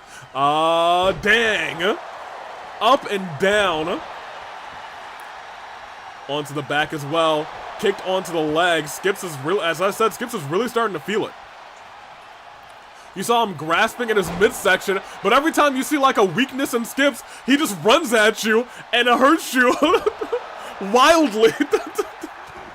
Look at these clubbing blows to the back of the neck of Al-Haytham. Skips is fired up. Tags in Pop saying, alright, show him a jolly good show. Oh, but a flying clothesline by Al-Haytham. Cop pops off guard, lifts him right back up, and slams him right back down with authority. Senton by Al-Haytham. Skip tried to throw a punch at Al-Haytham, trying to help Pops out. And Kaveh instead makes a tag in. Alright, look at this. Pops turns around. Big kick to Al-Haytham. I'm sorry, big kick to Kaveh. Al-Haytham just walked back out and is now on the ground. Didn't get back up to the ropes. I thought for a second he might try and roll with interference. And maybe Kaveh and Al-Haytham are thinking, hey, we could win this by count out too. This is a very tough team. Oh, but look at this. Oh my gosh. Al-Haytham's face going directly into the steel post. Oh, missed move there. Skips, I think, used Iron Jaw. Kaveh missing his move. And now both of these men are standing up tall. Oh, but caught. And slammed down. The Architect doing work. Skips able to come in quickly to make sure resilience is not burned. And that might have been a wise decision to use. Wait a minute. Wait a minute. Hold on. He's got a submission locked in. Is Pops going to have to tap out? He's hurting. He's struggling. Nope, Pops gets out. Almost at halftime. Kaveh was going for it again. Pops able to reverse it. Going after the arm. And we don't talk about Kaveh enough. He is actually a very good technician as well. Oh, but you don't want to be in there with Skips. Okay, well, Kaveh might not be okay. Why do they always aim for his face? No one's perfect. She's still learning. Oh, yeah, she is. Poor Nahida. Oh, gosh. Goodness gracious, Skips. And then keeps going after the arm, saying, Pops, you want this arm weakened? I got you. Lifted up into the heavens above and slammed down with authority. But he's at the ropes. Oh, his hands aren't under the ropes. I think he could have just lifted up and gotten the ropes, but he didn't. And you know what? If I had also gotten dropped by Skips like that, I probably wouldn't have reached for the ropes either. I probably would have been like, oh, I'm dying. This is what death feels like. That is probably would have been my reaction. So Kaveh, I understand. Luckily makes that hot tag. Al-Haytham again with that flying clothesline has served him well in this matchup so far. And slams Pops down again with authority. Are we about to see a submission as well by oh, what is this? Oh, that feels like a bad stretch. Oh my gosh. Pops burns resiliency. Pops does burn resiliency, but look at this. Pops has it locked in as well. Will Al-Haytham have to return fire and burn resiliency? No, Kaveh gets in and breaks it up. Kaveh gets in and breaks it up, but here's the dilemma. If Pops makes that tag, which he did, if Skips hits one more big move, Al-Haytham's definitely out of resiliency. Oh, but he might be able to take it to Skips. Because right now he's trying to take down Pop, saying if I can't tag it, neither can you. Did not get him down. Pop still on a vertical base. On the apron. Hold on. Instead, they may be looking to work together. I'll hate them just too smart. I'll hate them just too smart. As Kaveh, deep suplex right into a pinfall. 1. Alright, well, dang, Skips. Okay. Wrenching at that arm. Pulling back. Big chops, another chop, and a super kick. Good combo by Kaveh. Is that going to be enough to keep Skips down? Hold on, 2. 2. And I want to point out, did not have resiliency. Did not have it built up yet. They're still Yo, you ever slap somebody? And they just stand up and say, and just push you down? It hasn't happened to me, and I hope that it never happens to me. I'm gonna refrain from slapping somebody just for that reason. Especially if they're as big as Skips. Oh no, a brain buster. Kaveh has a lot of moves that go directly into pinfalls, and that is so dangerous. That makes him one of the most dangerous competitors in the game, but then you have Skips who will just throw you everywhere, which makes him one of the most dangerous competitors in the game. Into the corner. Oh, I think they're using a tag team finisher. What do they got? Double twist of the arms. Tossed him into the corner. Actually, I don't think that was their finisher. That's my bad. Skips didn't have a finisher. He just had a signature. Oh, but I'll tell you what. If this hits, and it does, Kaveh is stunned. At this point, he's been through so much. I think he could probably go for a pin and have resiliency be burnt. Back in the corner again. Tag made back to Skips. That's smart. Smart maneuvers. Going after the arm one more time. Kaveh lifted up. Walks him over to I'll Hate Them saying, "Is this your man's?" And then drags I'll Hate Them in the ring as well. Skips. He's a monster, you guys. Kaveh is bloodied. And rolls out of the ring saying, "I can't take much." Oh no, Skips, no, you can't dive. Skips, you're too big. And just like that, Kaveh goaded him in saying, "Put your body on the line. I'll get rid of you." Skips, I think, realizing, oh my gosh, spear! I'll Hate Them's down outside the ring. 1, 2. Resiliency's burned. There's 5 minutes left. And Skip still has another finisher on lock. Skips has 2 more finishers on lock. But I'll Hate Them, he might be back up. Kaveh, very luckily, able to reverse that big choke slam that Skips does. Saves himself in this match. 4 minutes and 50 seconds remain. Skips is stunned. Skips is stunned. I was gonna say they could use their tag team finisher if they wanted to. They don't, and for some reason, he's going for that top rope Spanish fly again. Oh boy, taking his time saying, you know what, we'll take 1 point if we can. And 1 point they just might take because they can't stop Skip. Maybe that's why Team WAAAAAAA couldn't beat them either. They were like, we can't stop this man, look at him. Into the corner again, but they might be able to give it a try. Big stomps, keeping him in the corner, keeping him isolated, saying, hey, enough hits, you'll stay down. And a tag, oh no, stops the hot tag as well. Couple big kicks. Kaveh still bloodied. Blood dripping down his face. Crimson Mask engaged, Skips with a reversal. That's the last thing this team wanted to see. Uppercut, oh my gosh. Oh man, I could feel his molars getting rocked. Goodness gracious. And Pops comes back in and gets his own stomp in. If he's able to hit 2 moves on Kaveh, it could be over. And this would be 1 if it connects. Jolly good show. Into the pinfall. I'll Hate Them's gonna have to help. Does. And here's the thing. Pops has 2 finishers. Tried to go after I'll Hate Them. Still might try and go after I'll Hate Them. He does. And I'll Hate Them. Measured strike. He's down. Kaveh's all on his own. Likely for the next 3 minutes. He's locked it in. He's locked it in. Is Kame gonna have to tap middle of the ring? He does! Oh my gosh! It is a jolly good show. They took it. Parks and Rec. Stop the train that was Yaoi Wowie. Oh my gosh. We are at a world where we have... Oh, this is adorable, actually. I was like, get back in here. We did it.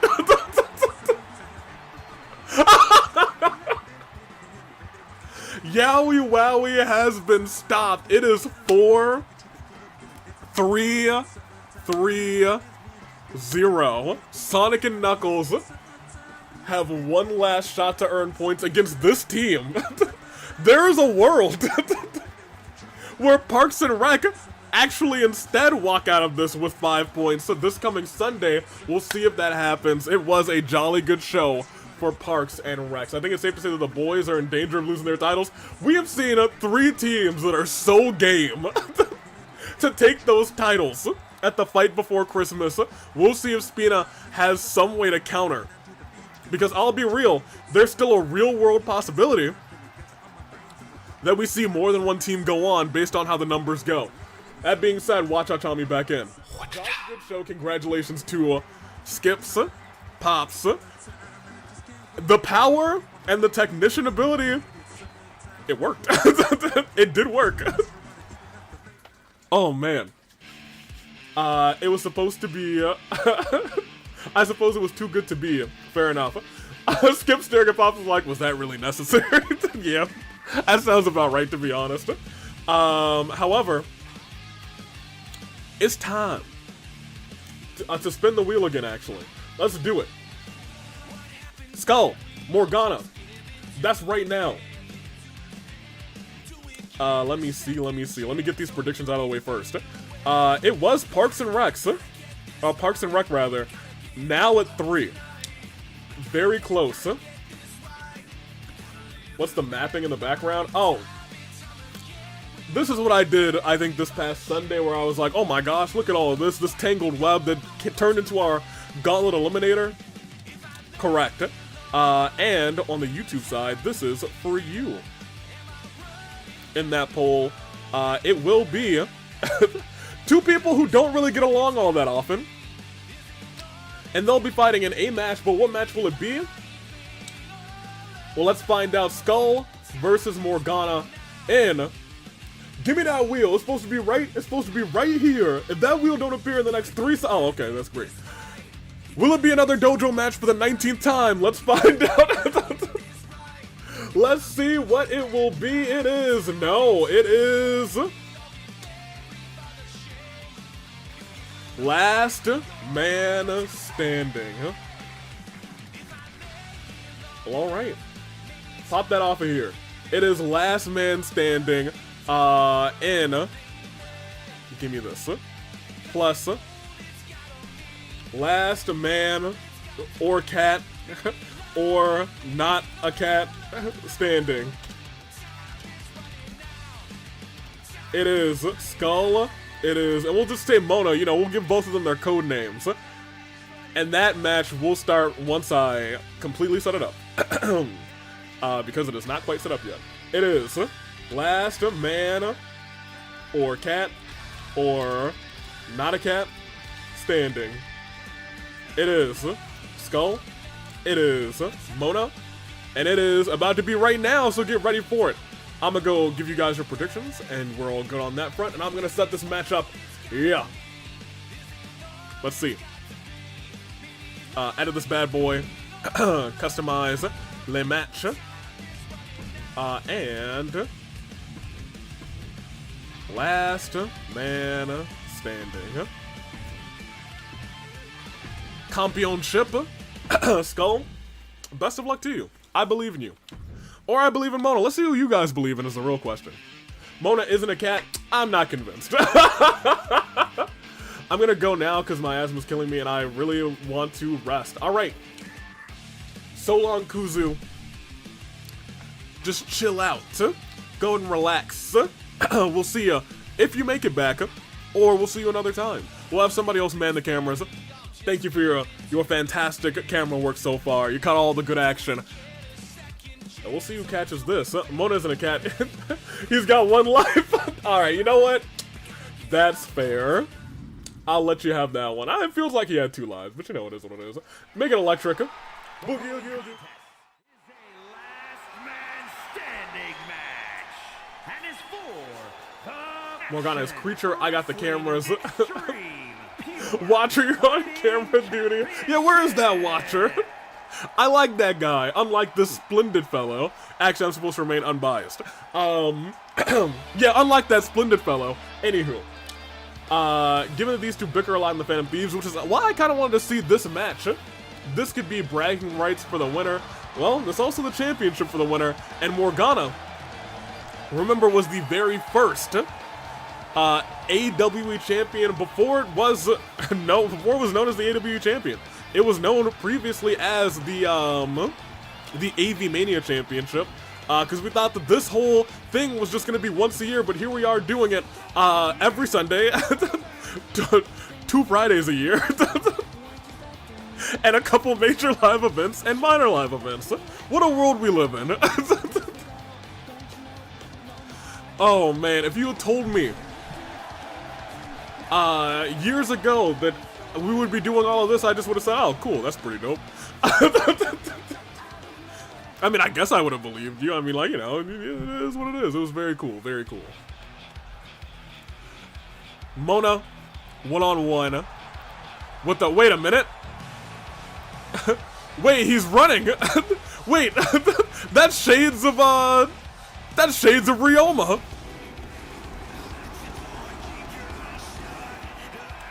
Okay. Well, that's our champion. I guess, you know what? He can't wait to beat up. He can't wait to beat up Mona, apparently. Fair enough. He is a track boy. He is a runner. He's a track star, actually. You're right. You are 100% right, Jessica. His knee's all right now. Mona, best of luck to you.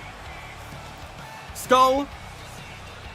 He might be having the time of his life right now.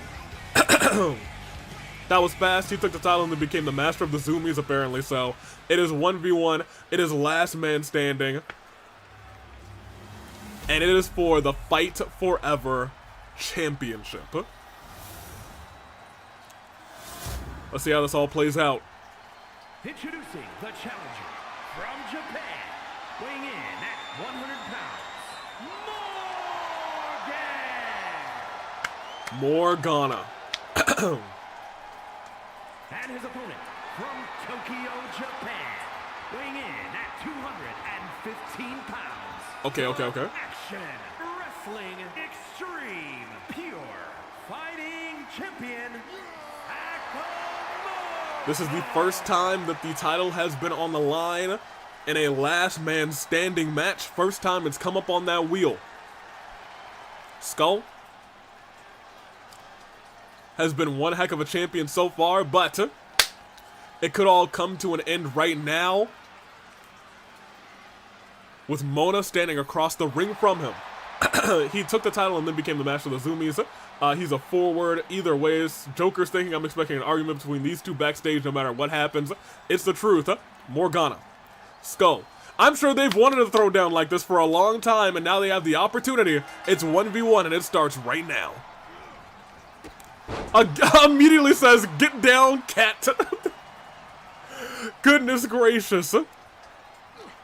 Skull going for an uppercut, but instead Mona catches him real quick with a falling DDT. Big kicks by the former AWE champion Skull, former tag team champion in his converged state, former tables. Oh, boom. Now hold on a minute, what does he got going on? Lifting him up by the neck. And oh my gosh, almost a chop to the throat. Converge, Ezra says, no pinfalls, no submissions, no countouts. No DQ, that's correct. None of that matters. It is all do whatever you can to keep your opponent down for 10 seconds. Last man standing will be the Fight Forever champion going into the Fight Before Christmas neckbreaker. Oh, but look at that. Quick knee to the face of Mona. Quick moves like that, quick reversals like that are going to be what dictates who wins this matchup. Because one well-placed knee strike like that, it could knock you out cold. It could knock you out cold. And look at that grip in the arm. What do we got? Mona getting dragged over to the ropes. What is Skull thinking here? Just rocking Mona. Oh my gosh. Oh my goodness. Dragging the neck and the face of Mona on the top rope. And slams Mona down. Mona actually meeting Skull out there. That was wise.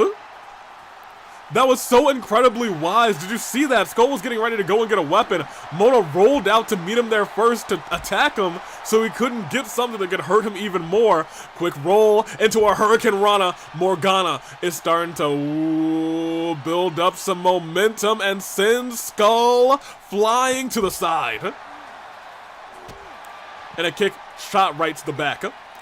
A battle between Phantom Thieves. These two have canonically butted heads many times. And a shot right to the knee. In the end, they are friends. They are family, even. But now getting rocked. Kick to the gut. Now hold on, reversal of Morgana's signature, I believe. And Skull instead, reversal of the signature of Skull as well. Oh my gosh. Nobody able to get a real upper hand in this fight. And a baseball bat is now in the hands of Morgana. And right to the, oh my gosh, that might have been the bad leg. Oh, and then tosses the baseball bat and meets him with a clothesline. Skull now in danger. On the bottom rope, up and down with a leg drop. Essentially decapitating Skull with that bottom rope. And Morgana takes a little time to taunt him. Says, go ahead and count, referee. He's not getting back up. We're at a count of 6, 7. We're at 8. And a kick right to the side. Mona lifts him right back up, saying it's going to take more than that.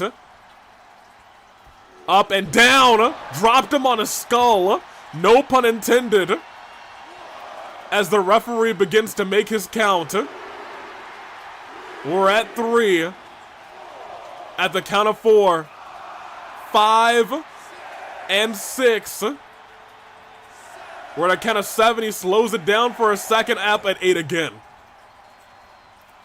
But Mona, I was going to say, continues to be on top of Skull in this juncture. We're still at 2. Back at 3. Mona doing a little shimmy, doing a little dance. At 6. At 7.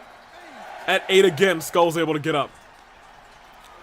Oh, but look at that. Skull knows he got to do some more damage. No, maybe doesn't know that. Maybe wants to do a quick check. You're going to get up at 8, Cat? Oh, got up at 4. I was going to say, Morgana very clearly has gotten the better. Said, hey, get counting, ref. Has gotten the better of Skull so far. Skull's been rocked. We're at a count of 7. We're at 8. Oh, hold on. Skull's about to kick up. But instead caught, as I said earlier, catching someone with that knee could knock him down and knock him senseless. And it looks like it might have knocked Mona senseless. It was square on the top of his head. Hold on a minute. We're at 7. 8. Mona gets up. Up and down, scoop slam. Lifts Morgana up. Turns him around. Skull crushing. Finale, it adds an extra emphasis to it. Jumps up with it. And says Morgana's gonna stay down now. That honestly could be all she wrote. Morgana might be out cold. No, at 8. 8 again, 8's the magic number.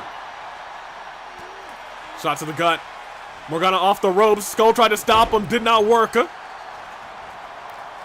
Morgana then again kicking Skull in the back.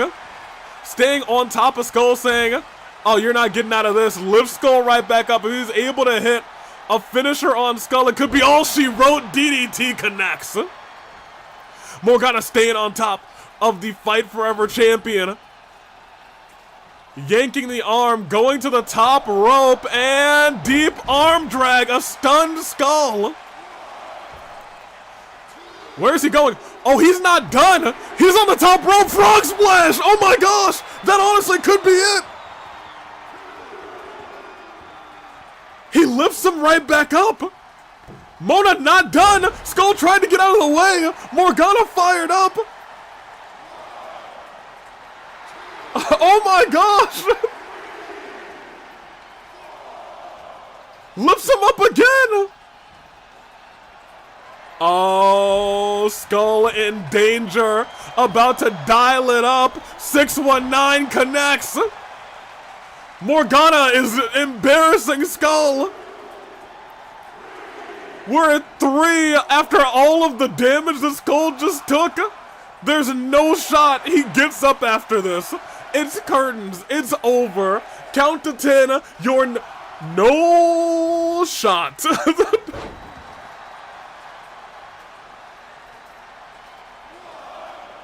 No shot.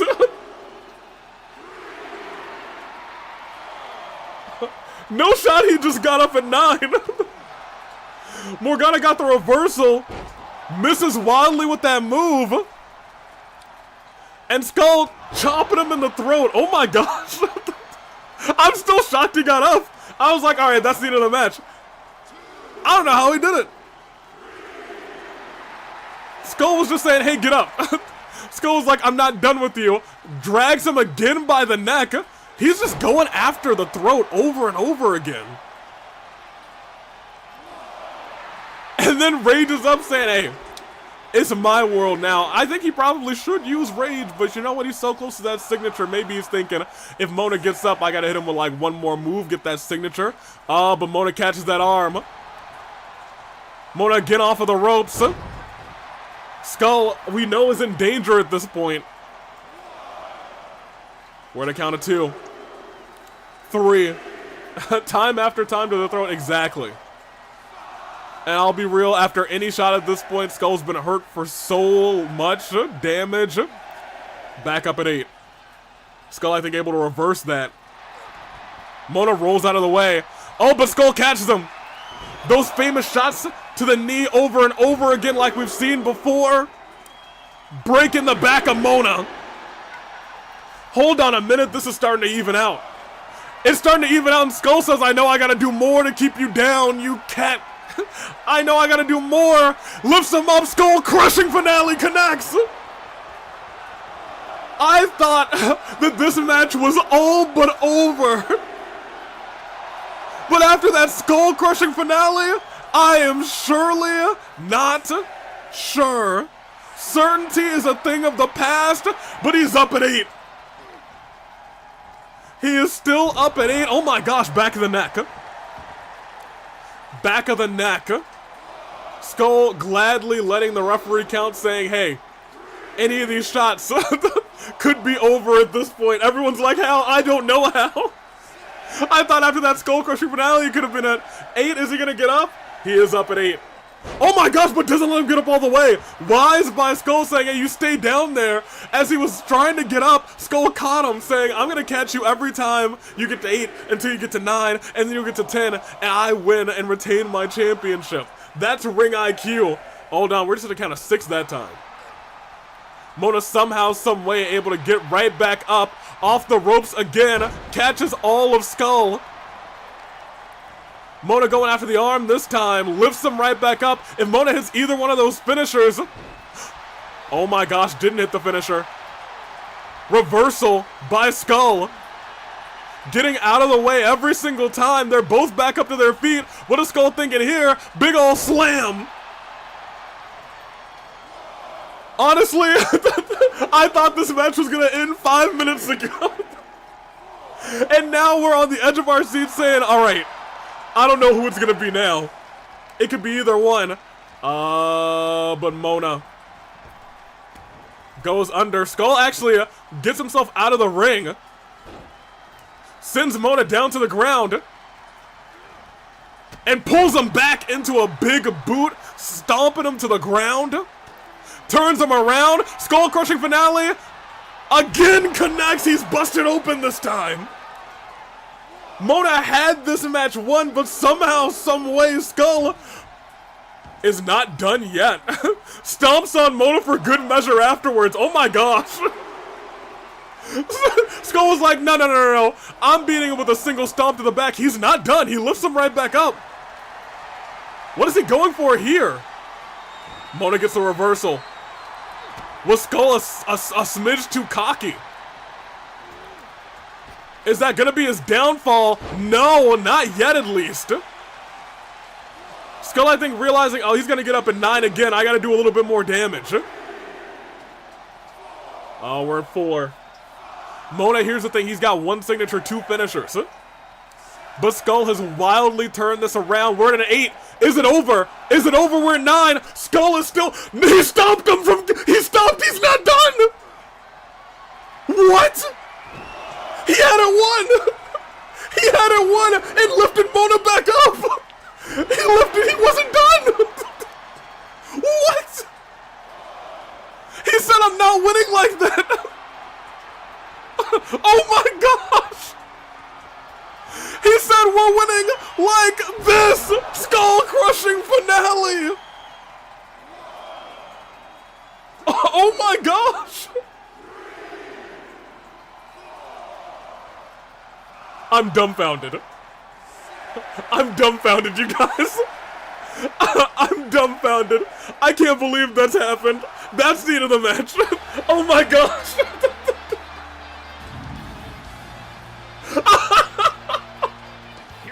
Wow. Skull said, I'm not winning with a scoop slam. I'm winning with my finisher. That's crazy. Man. Everyone says, no, that's too much. Wanted to rub salt in the wound. Wanted to end it with an exclamation point. Lifted Mona back up at a count of 9. At a count of 9, the whole world was like, what? I was like, what? Oh my gosh. That's crazy. Yeah, he don't like Morgana. We've been through that. He was like, this is for all the BS that you've said to me in the past. That's crazy. Watch out, me back on. That turned out to be... maybe my favorite last man standing match that they've had in this game so far. Oh man. Alright, Skull, good on you. He said, no, I'm not done. We're not ending like that. That being said, oh man, we got 2 more matches left on the card. Let me get your predictions outright. Managed prediction here. Skull did win. He sure did. Mona, we thought Mona won. Skull got up at 9 and we were like, oh really? We all said, oh really, huh? Wild. Alright. It is good old Cassius Bright.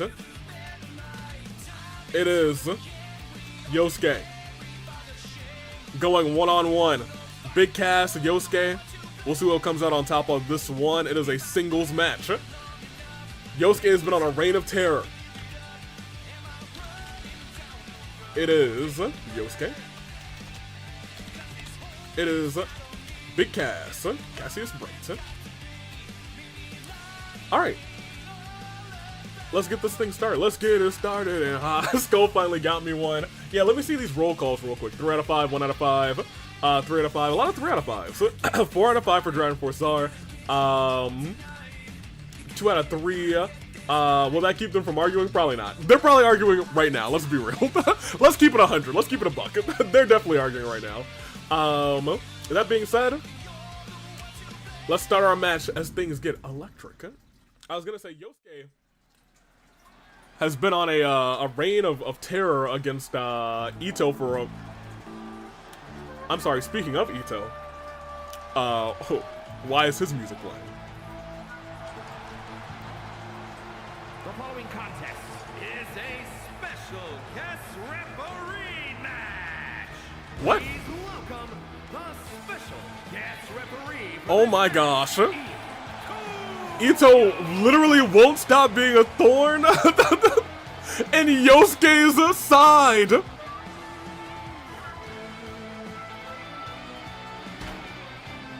Oh my gosh.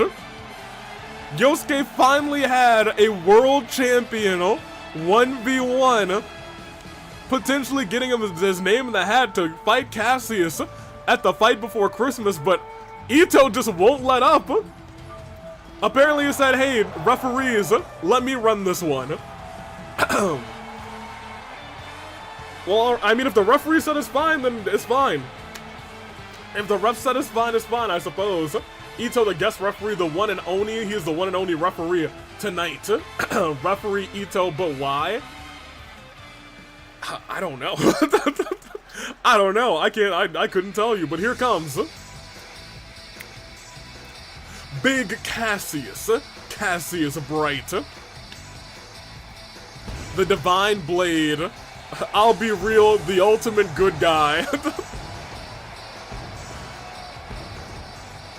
Has helped Kaito have a turnaround. I think, admittedly, wants to help Yosuke have a turnaround too, why he agreed to have a match with Yosuke. Ito, however, just lurking in the background. I don't even think Cassius certainly didn't want this. Yosuke is going to be enraged. You better believe he's going to be enraged. I wouldn't be surprised if Yosuke immediately goes after Ito. They used to be tag team partners. They used to be friends. But this new Yosuke, he doesn't want friends, apparently. He's the premier one. He's that guy, the Cassius Bright. You're dang right, Jessica. Let me see. Cassius All-Star Champion. Doesn't currently have a match set for the fight before Christmas. Depending on how this thing turns out, we might. Depending on how this thing turns out, we may indeed Cassius holding up that big gold, willing to defend it. In just 8 days' time. And competing right now. 8 days. Champion competing 8 days before the big event. Risk of injury, risk of so much happening. And I think maybe that's why Ito's out here. We remember Yosuke tried to run out of a match. Yosuke tried to attack Ito after a match. Ito just wants to say, I want to be sure I'm front and center to make sure nothing goes down wrong and make sure that you do this by the book. And speaking of, there he is, the premier one himself, wherever he is. From Osaka, Japan, weighing in at 190 Premier Yosuke Hanamura. He wore this getup for Halloween, but apparently it was no costume. He said this is him, he is the premier one. He deserves to be wearing a crown, he deserves to be decked out in gold. Whether it's his attire or whether it's championships. I don't know who got into his head, probably himself. He got into his own head and it's changed him, a lot of people say, for the worse. But he says that he knows his own worth. And his own worth is no lower than the top. The people, you can hear them boo, do not agree. Yosuke. Pourquoi? Pourquoi? Why have you done this? Plot twist is actually Shadow Yosuke half joking, for real half joking, Lamau, they booing. They don't like him. And I don't blame them. Ito, best of luck to you. Yosuke able to get the start on the champion. I'm sorry, what? What do you mean rope break, Ito? Hold on a minute. He was nowhere near the ropes, Ito, what the heck?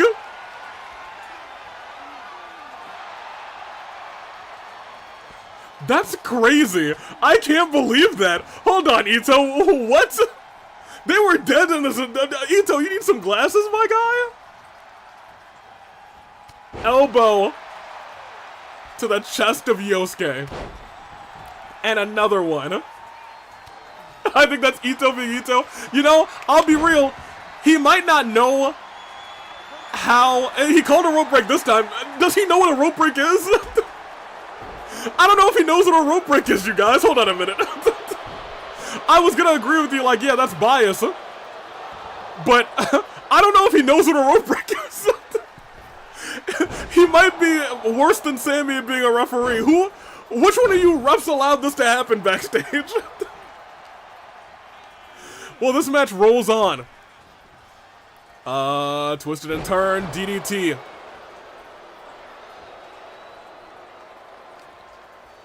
Cassius getting dragged by Yosuke, put onto the top rope. Or rather, leaned onto the rope. Cassius outside. And goes flying through the ropes. Classic Yosuke. Yeah, I was gonna say, Ito, you might want to start counting, my guy. We're at a count of 2. Both back in. It looked like he was still kind of like 3, 4, 5. Imagine he kept counting. I would scream. Oh my gosh, cutter out of nowhere. A quick Cassius cutter. Cut by the Divine Blade. Ito lifting him up on the shoulders. Drops his head down onto the turnbuckle.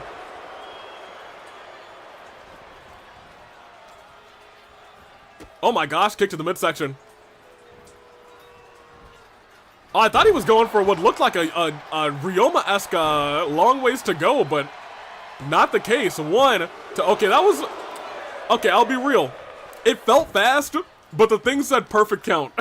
So maybe I just expect a slower count. Fair enough. Yosuke, he's getting beat right now. Ito is actually doing his job. Except for that rope break, but maybe he just doesn't know what he's doing. The bar did say perfect count. So I can't fault him with it. I'm with you guys. It felt fast, but the bar said perfect count, so I can't fault him. It did also say bad rope break during the first call, so you know, it's not wrong. Cassius though, what is he looking for here? Snake, oh my gosh! Right into the middle turnbuckle, 1, 2. Goodness, was that resiliency on Yosuke? I think it might have been. Shot to the back. I think he's trying to pluck the leg for that submission we've seen him do so many times. Yosuke not letting that leg come up. Wise. Very wise. Cassius dragging Yosuke's center of the ring. Instead, Yosuke reverses the finisher and hits the Yosuke 2 out of nowhere. Rolls up Cassius Bright. That's a 1, 2. Count of 2. And he's high flying. And goes for another pinfall right afterwards. 1. Oh, okay. All right. Cassius said, I'm awake now. Big chop. Snapping the legs. Has him on the ropes again. Goes underneath. What is he? Oh my gosh! Super kick to Cassius Bright. Whatever Cassius was planning there got interrupted by Yosuke. Ladies and gentlemen, 1, 2, kick out. Got out of the way. Clothesline from behind. Cassius knee strike to the back of the neck. Yosuke rolling out. Cassius all the way up. Cassius frog splash to the outside. Oh my gosh. putting it all on the line against Yosuke in this non-title match. Super kick. Wait, Ito, why did you just start the count, my guy? It's kind of been a minute, actually. I didn't notice, but like, they've been out for a minute, and he was just like, oh yeah, I should count. Cassius bright, firing on all cylinders, but now Yosuke starting to come back to life. Cassius still a step ahead. We're at a count of 5.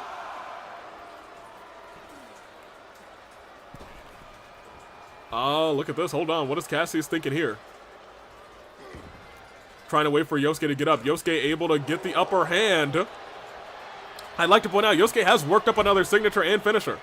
If he's able to hit either one, Cassius could be in danger. And we've seen him do this before, sending Cassius flying to the outside. Exactly where he loves to be.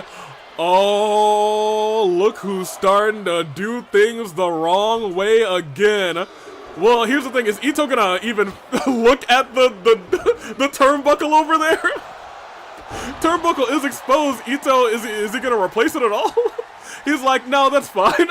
Ito, the turnbuckle, my guy. All right, you know what? It's fine. I don't think he knows that he's, he called it. Okay, well, he called it before he actually had the foot up for the pin, so I don't know if that's exactly right. Ito is really, not going for that turnbuckle, waiting to say, look at that, Yosuke might have to tap out here, and he does. Ito with some questionable jobs, but admittedly, I think Ito probably knew if he went to fix that, Yosuke was gonna hit that low blow. But our all-star champion walks out still on top. That wasn't for the title, but I'll tell you what, Yosuke can't be happy about Ito. He said if it were any other dumb referee, they would be over there fixing that while Kaito would be down on his knees. The premier one just tapped out. Well, you know, I guess they could be allies. You know, this one kind of makes sense. Turnbuckle was unnecessary, it seems. I was gonna say, if it were a regular referee, they would have been fixing it, and Yosuke was definitely gonna go for that low blow. He had it loaded. However, Ito is a dummy, so he was like, I don't need to fix that. I don't know, I have the predictions record I have right now, but I'm not complaining. 4 out of 6 ain't bad. 2 out of 6 for Cherry, 4 out of 6 for Golden, 4 out of 6 for Ezra, Converged Ezra. Never let Ito again referee. I don't know. I think he did a funny job. When he hit rope break in the middle of the ring. I'll be real. Nothing beats that. Let's be real. Let's keep it 100. Oh man. All right. It is our main event.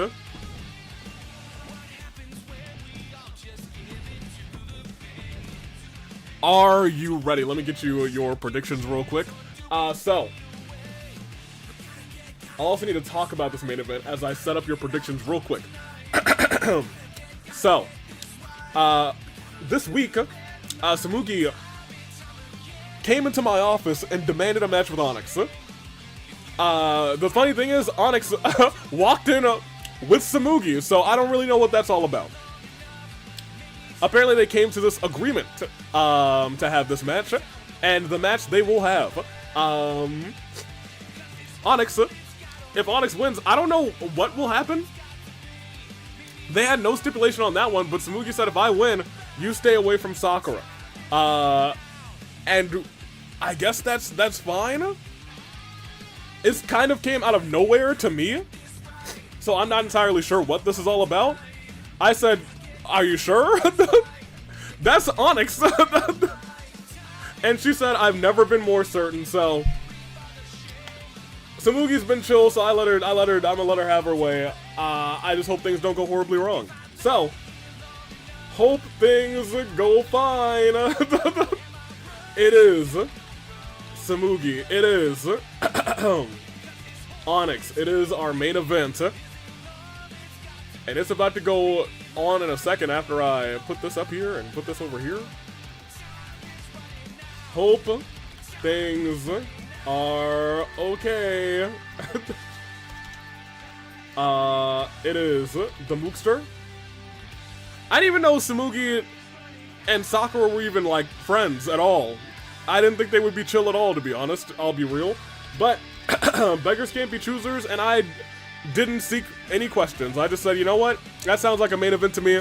Let's put them both in the ring. Let's see. Let's hope things go on. Let's hope things are okay.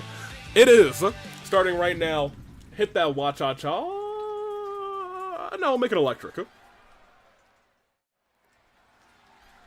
Let me see. A vote for Tsumugi is a vote for hope, which sounds backwards.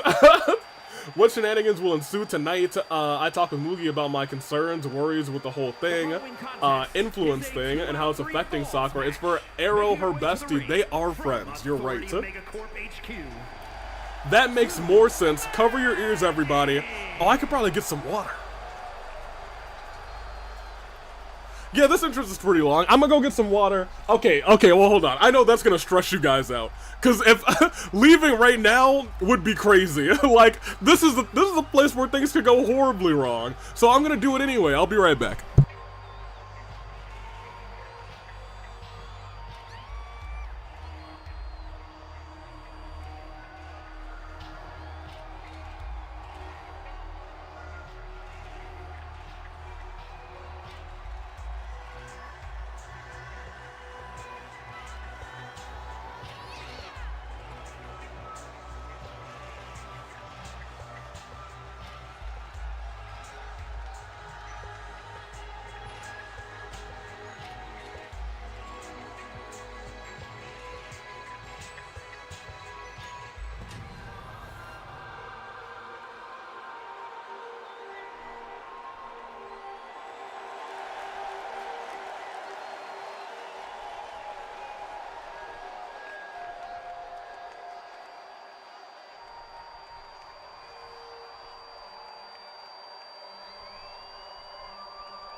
From your darkest fears, one Nick.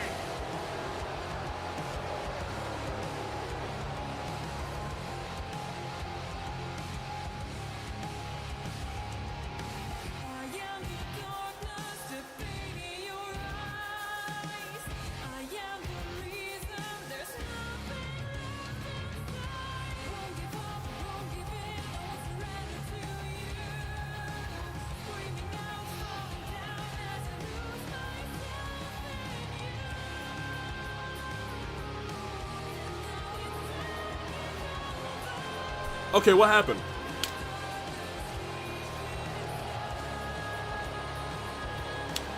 Who died?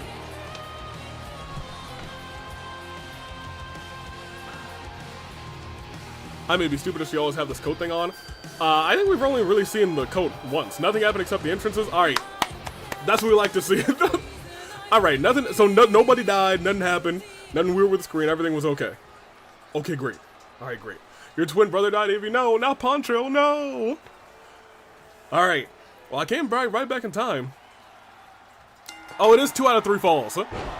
Big flying splash. I'm not sure. However, we'll see how it goes. Okay, we good. The coat looks new, though. Look, I don't remember either. I wish I could tell you. I don't know. Don't know whose coat that would be. Nothing happened. Your twin brother died, AV. Mikan Nix versus Shirogane? Tsumugi, okay. That's a good question. Is this just Mikan? Oh, hold on a minute. Oh my gosh! A light tube directly to the Moogster. And a Russian leg sweep by Tsumugi to Onyx. Goes for a quick pinfall. That's one. Just one. I don't think that's Mikan David. Dano. Entrance and everything with the flower from Drake. Flower from Jacob's grave?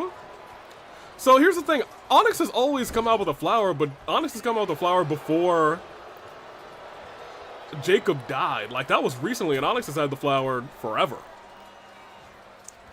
To be honest. Unless this goes, like, deeper than I thought. I don't know. Who knows? Onyx. Oh no, Onyx is going for a lot of just brutal weapons. Look at that barbed wire. Nobody. When was the last time we've seen someone bring out a barbed wire baseball bat? When's the last time that has happened? That's a good point, AV. A gift from a sweet being. Onyx had a flower rather, prior to correct. Ooh. Hold on, mismove. Tsumugi can get the upper hand, tossing Onyx into the steel steps. Let me get my water. It's been a long night of talking, and a day of talking. I had so many meetings. Wrecked. Onyx already has this finisher. Looks like no countouts. The referee is Jessica outside of the ring. No, it doesn't look like it, so it's not false count anywhere either. I know they agreed on these terms, and I know they've talked to the referee about it. I just know that they were fighting, and they were brawling! Barbed wire bat to the chest of Tsumugi for 1, 2 count. Running on the ropes. Senton, but Tsumugi gets the knees up. Knees up by the Moogster. Oh, she raged up, but got caught by Onyx. Could be a great equalizer for Tsumugi. We've seen her do this many times before. Leg balance, Insaguri connects. Tsumugi rushes into the pin, sweeping the glass out of the way. 1, 2. Kick out, no resiliency burned on Onyx. Onyx turning Tsumugi around. And what is this? A vertigo connects. 1, 2. Oh my gosh! Tsumugi also kicks out without resiliency. I think we might have ourselves a fight. Hold on a minute. With how low her bar is, I was like, alright, well that's resiliency on Tsumugi, but somehow, some way, she's fighting back too. Onyx, however, gets the upper hand with that barbed wire baseball bat that'll prickle your skin. It'll cause you to have all sorts of blisters, bruises, and blood dripping probably right now beneath her jacket. Tsumugi trying to fight back. Onyx a little too strong. Rolled Tsumugi right back into the ring. What do we got here? Dropping Tsumugi on the knee. Tsumugi stands right back up. Has Onyx on the ropes. Goes under. Goes over. Drop kick. Picture perfect to the chest. Dug deep to kick out. She did. Remember, it's 2 out of 3 falls. It wouldn't have been over anyway. But keeping your resiliency in a fight like this, an endurance battle like this, is paramount. It can make the difference between winning and losing the whole thing. Tsumugi forced to drop that sledgehammer, and Onyx again runs through the chest, runs through the heart of Tsumugi. But Tsumugi able to get out of the way of that kick. A mean right hand right to the chest of Onyx, and hit with a Hurricane Rana. Tsumugi starting to wear down the creature, I guess. I don't know what Onyx is or who Onyx is. Maybe Onyx is the costume. You know? Maybe it's like a mask situation. You know, like the mask changes a person. Maybe that's what's going on. Maybe whoever wears the Onyx costume is truly Onyx. And maybe Onyx is the costume. That's a fun theory. I don't know. I'm just as like wild as the rest of you. I'm like, I have no idea what's going on. Oh my gosh. Shot to the back. Hockey stick turned into a hoss fight. And then a elbow drop to the back. Okay.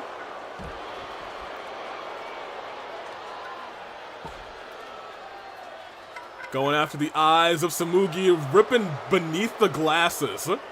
I'm still going with the body snatcher Onyx. There's only one Onyx, they made that clear. Well, here's the thing. Yeah, I was gonna say, do you trust Onyx is the real question.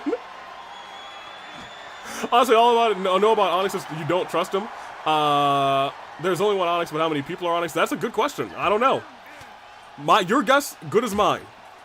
We'll see how it all plays out, though. Onyx does have a signature finisher. Oh my gosh, the back of Tsumugi's head. Did you see it ricochet off of the table? She might be out cold. She bashed it against Tsumugi's head twice. Tsumugi able to save herself. I'm surprised she's still conscious. And she's dropped onto the barricade. Or rather, tossed into it. May have even like cushioned some of the momentum. And another elbow drop to the back Tsumugi. Struggling to keep up with Onyx. Onyx tossed, however, into the steel steps. It ain't over until it's over. Face first into the mat. I think Tsumugi realizing I think we need to keep this outside as long as I possibly can. Running over to Onyx. I'm sorry, not elbow. Whole sledgehammer into the gut. However, a whole Tsumugi into the barricade. Tossed again to the outside. What is going to happen here? Oh no. Stomp to the wrist and another knee to the face. Elbow to the back. And honestly, maybe that's not a good strategy anymore because the longer Tsumugi's out here, the longer she is taking all of the brunt of this attack as this connects again. Vertigo. Onyx, however, slow to get up to their feet. That is something to keep note of. Onyx very slow to get up to their feet. This match is starting to take a wear on them. That being said, Onyx, I think, realizing this could be as good as over. Tsumugi quickly trying to get up to her feet. Onyx trying to drag Tsumugi out. Tsumugi might be in danger, might be in trouble. Suplex snapped. And goes for the pinfall. Ladies and gentlemen, that's got to be resiliency on Tsumugi. Or at least the first fall. No, Tsumugi burns resiliency in this fight. Oh, hold on. Was going for it again. That was about to be the first fall in this fight. Instead, Tsumugi able to counter. Able to survive another moment. Has no resiliency, but the saving grace is that it's 2 out of 3 falls. Onyx rolls outside of the ring saying, I don't know about that. Oh, hold on though. Tsumugi starting to take advantage of the weapon stipulation in this fight, but Onyx once again running through the heart of Tsumugi.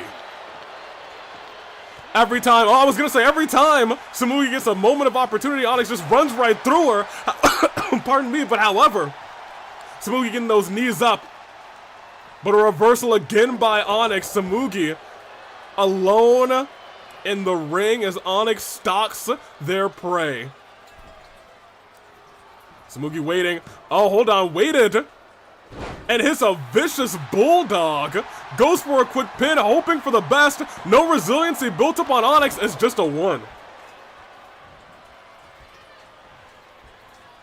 Just a 1. Oh, no. What is Tsumugi gonna do? Has Onyx in the corner. Oh, wait, I know exactly what Tsumugi's about to do. She hasn't hit this move in a long time. Brought it back out for Onyx. Muscle Buster. 1, 2. That move has been banned across many wrestling organizations. It's all impact to the neck. And resiliency has been burned on Onyx as well. Onyx goes under. Pop-up punch. Reminiscent of Queen. Tsumugi knows she can't stay down for too long. Goes over. Back suplex. Onyx goes right back out saying, oh, that was cute of you. And goes to pick up that hockey stick again. Tsumugi knocks it out of her hands. And drop down. Hold on a minute. Up and down, face busted. Does Onyx even have a neck? I have no idea. That's a good question. We don't know what Onyx is, or who Onyx is, or when Onyx is, or where Onyx is. Well, I assume they're right here. Double axe handle Tsumugi down and may be down for the 1-2-3 after this brutal battle so far. 1, 2, and that's the first fall in this fight. Onyx gets the upper hand. Tsumugi wisely rolling to the outside. Knows that if she is going to get a pinfall on Onyx, she's going to have to work up that finisher because Onyx already has one on the ready. And Tsumugi may be in danger now. Her back colliding with the hardest part of the ring. But once again, tossing Onyx into those steel steps. Again,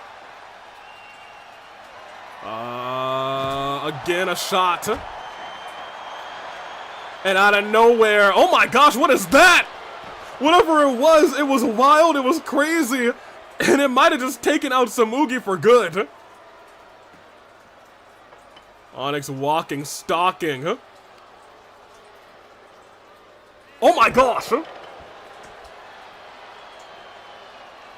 Tried to snap the neck of Tsumugi.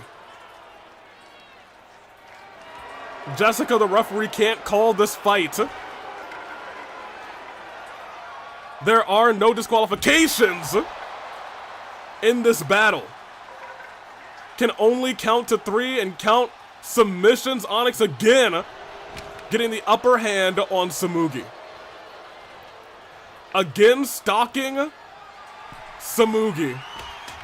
What is Tsumugi gonna do? Wait, hold on a second. Leg balance, the enziguri connects again. Wait just a moment. That's 1. That's 2. Is that gonna be? It's a pinfall. It's 1-1. If there's a will, there could be a way. Kick to the chest. Onyx struggling to get up.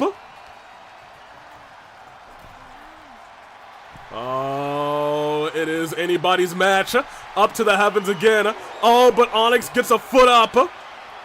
And we've seen them do that before. Last time, Tsumugi's head bounced off of the announcer's table. This time, it keeps her down for 3. Onyx picks up the victory on Tsumugi.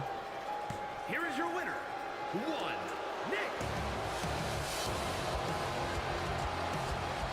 It looks like Onyx will continue to do whatever the heck they want.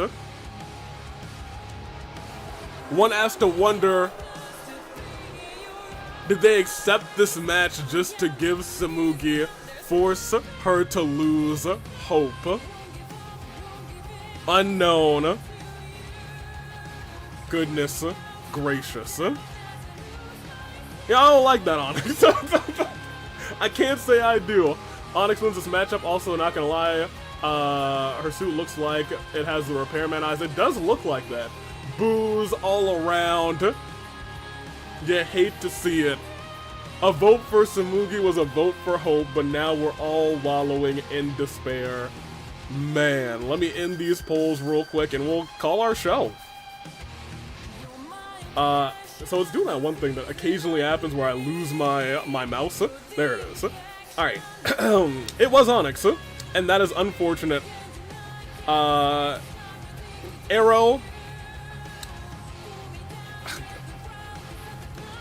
Keep your wife safe, I guess. That's all I can say. Because now there's no promises with Onyx. And that's all she wrote. Alright. Kill? Classic Saya killer? Is it that time? I don't even know how to stop Onyx at this point, mainly because we don't know anything about them, right? Right. Onyx is just unpredictable. Onyx, I don't know what Onyx wants. For real, I predict that we're gonna have to deal with a very upset Tsumugi later. Likely so, but we'll exit for now. Because that is our show. Poor Mugi. As we walk through, I forgot Zelda was here. How long have we been going? 2.5 hours? Yeah, alright, well, my memory lasts for about 2 hours, you guys. Keep that in mind. It ended with that they could stand tough to the team that's been dominating. No one's been able to beat Kaveh and I'll hate them except for 2 teams. Kaito and Cassius beat them once, and now Parks and Rek. That being said, A-Catchi fought Iroh backstage, and they will be going one-on-one, and I think I made a decision. Mabel is the new Fight Forever champion. Ashi put up a fantastic fight, brought in some steel steps in a dojo match, and it ended up being her own undoing. Team WAAAAAAAA picked up a victory in this tournament. Their first victory in the tournament brings them to 3 points. Sonic and Knuckles. They gotta get... they gotta get 2. It's a must-win for them, almost. This, I think... It's not a must-win. No, it is a must-win, I think. I think it's a must-win for them this Sunday. Otherwise, they are mathematically out.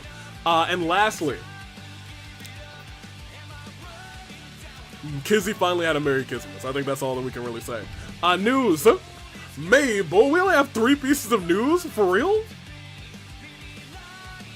Wild. What happened? Oh, your stream died? Streams died? That's weird. I have 0 drop frames. But you know what? Who knows? Let me see. Mine buffered horribly. Arvin's cleared! Excellent.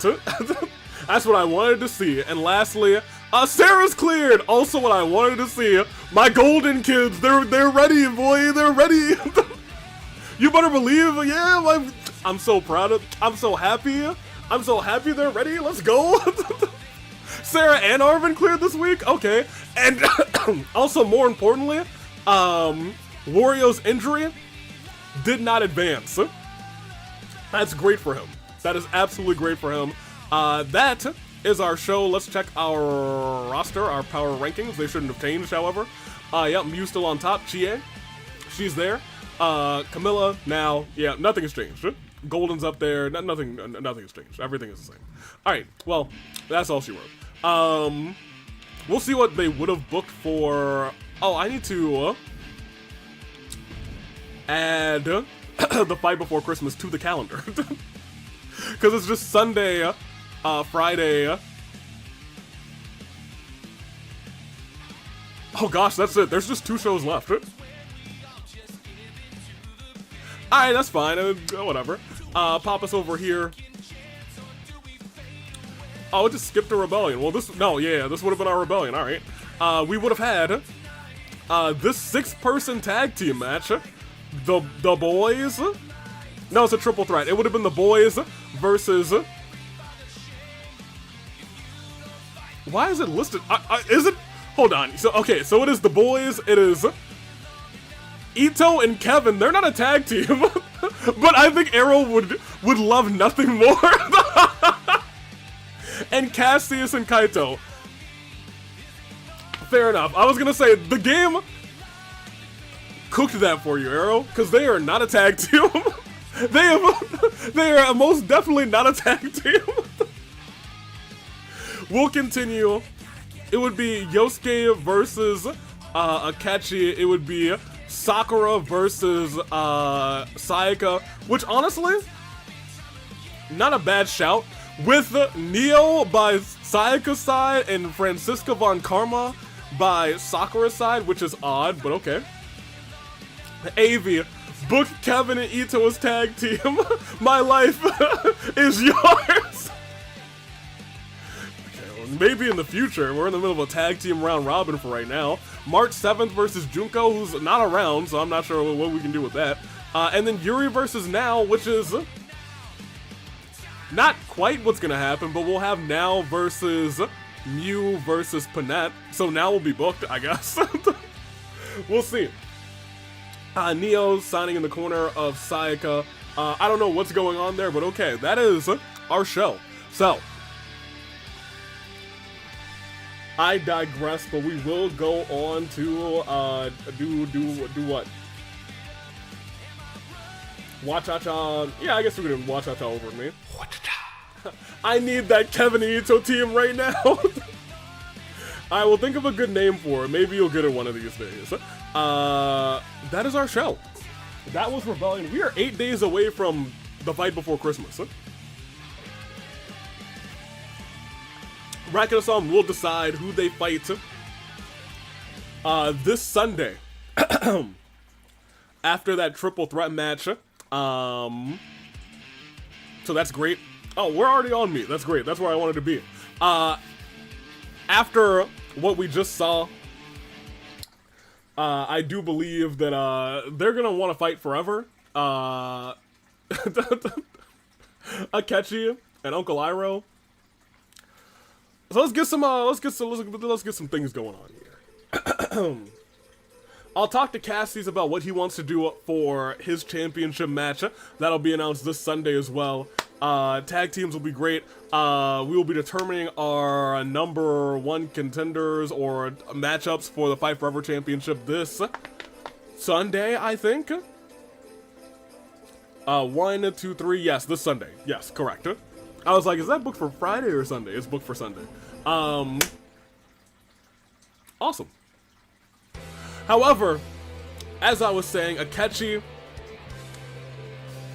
Iroh, they hate each other.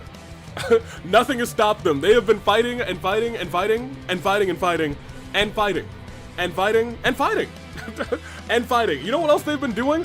Fighting. They want to fight forever, but they're not fighting for the Fight Forever Championship. They will, however, be going 30 minutes to see who can pin each other the most, who can beat up each other the most. It will be 30 minutes of Iroh and A-Catchi one-on-one in an Iron Man match. No way, they've been fighting? They've been fighting! It'll be non-stop fighting. They're gonna go. 30 minutes? Oh yeah, we're not giving them their 20 minutes. If they have 20 minutes, they won't be done. They're going a whole 30. They're going a whole 30. We know A-Catchi loves himself some violence. We know Uncle Iroh loves he doesn't love himself some violence, but he hates himself some A-Catchi. However, not 60. You know what? It's a sick. No, I'm kidding. We will not be doing that. Do they know they have 30 minutes? I'm about to tell them. They don't know unless they're watching right now backstage on the screen. But I'll tell you what, Uncle Iroh's probably backstage in medical, and A-Catchi's probably just nonchalantly having himself a good happy time, maybe at a jazz club of some sort. Any other announcements? Let me see what I can give you guys. Let me get my Fight Before Christmas document out here.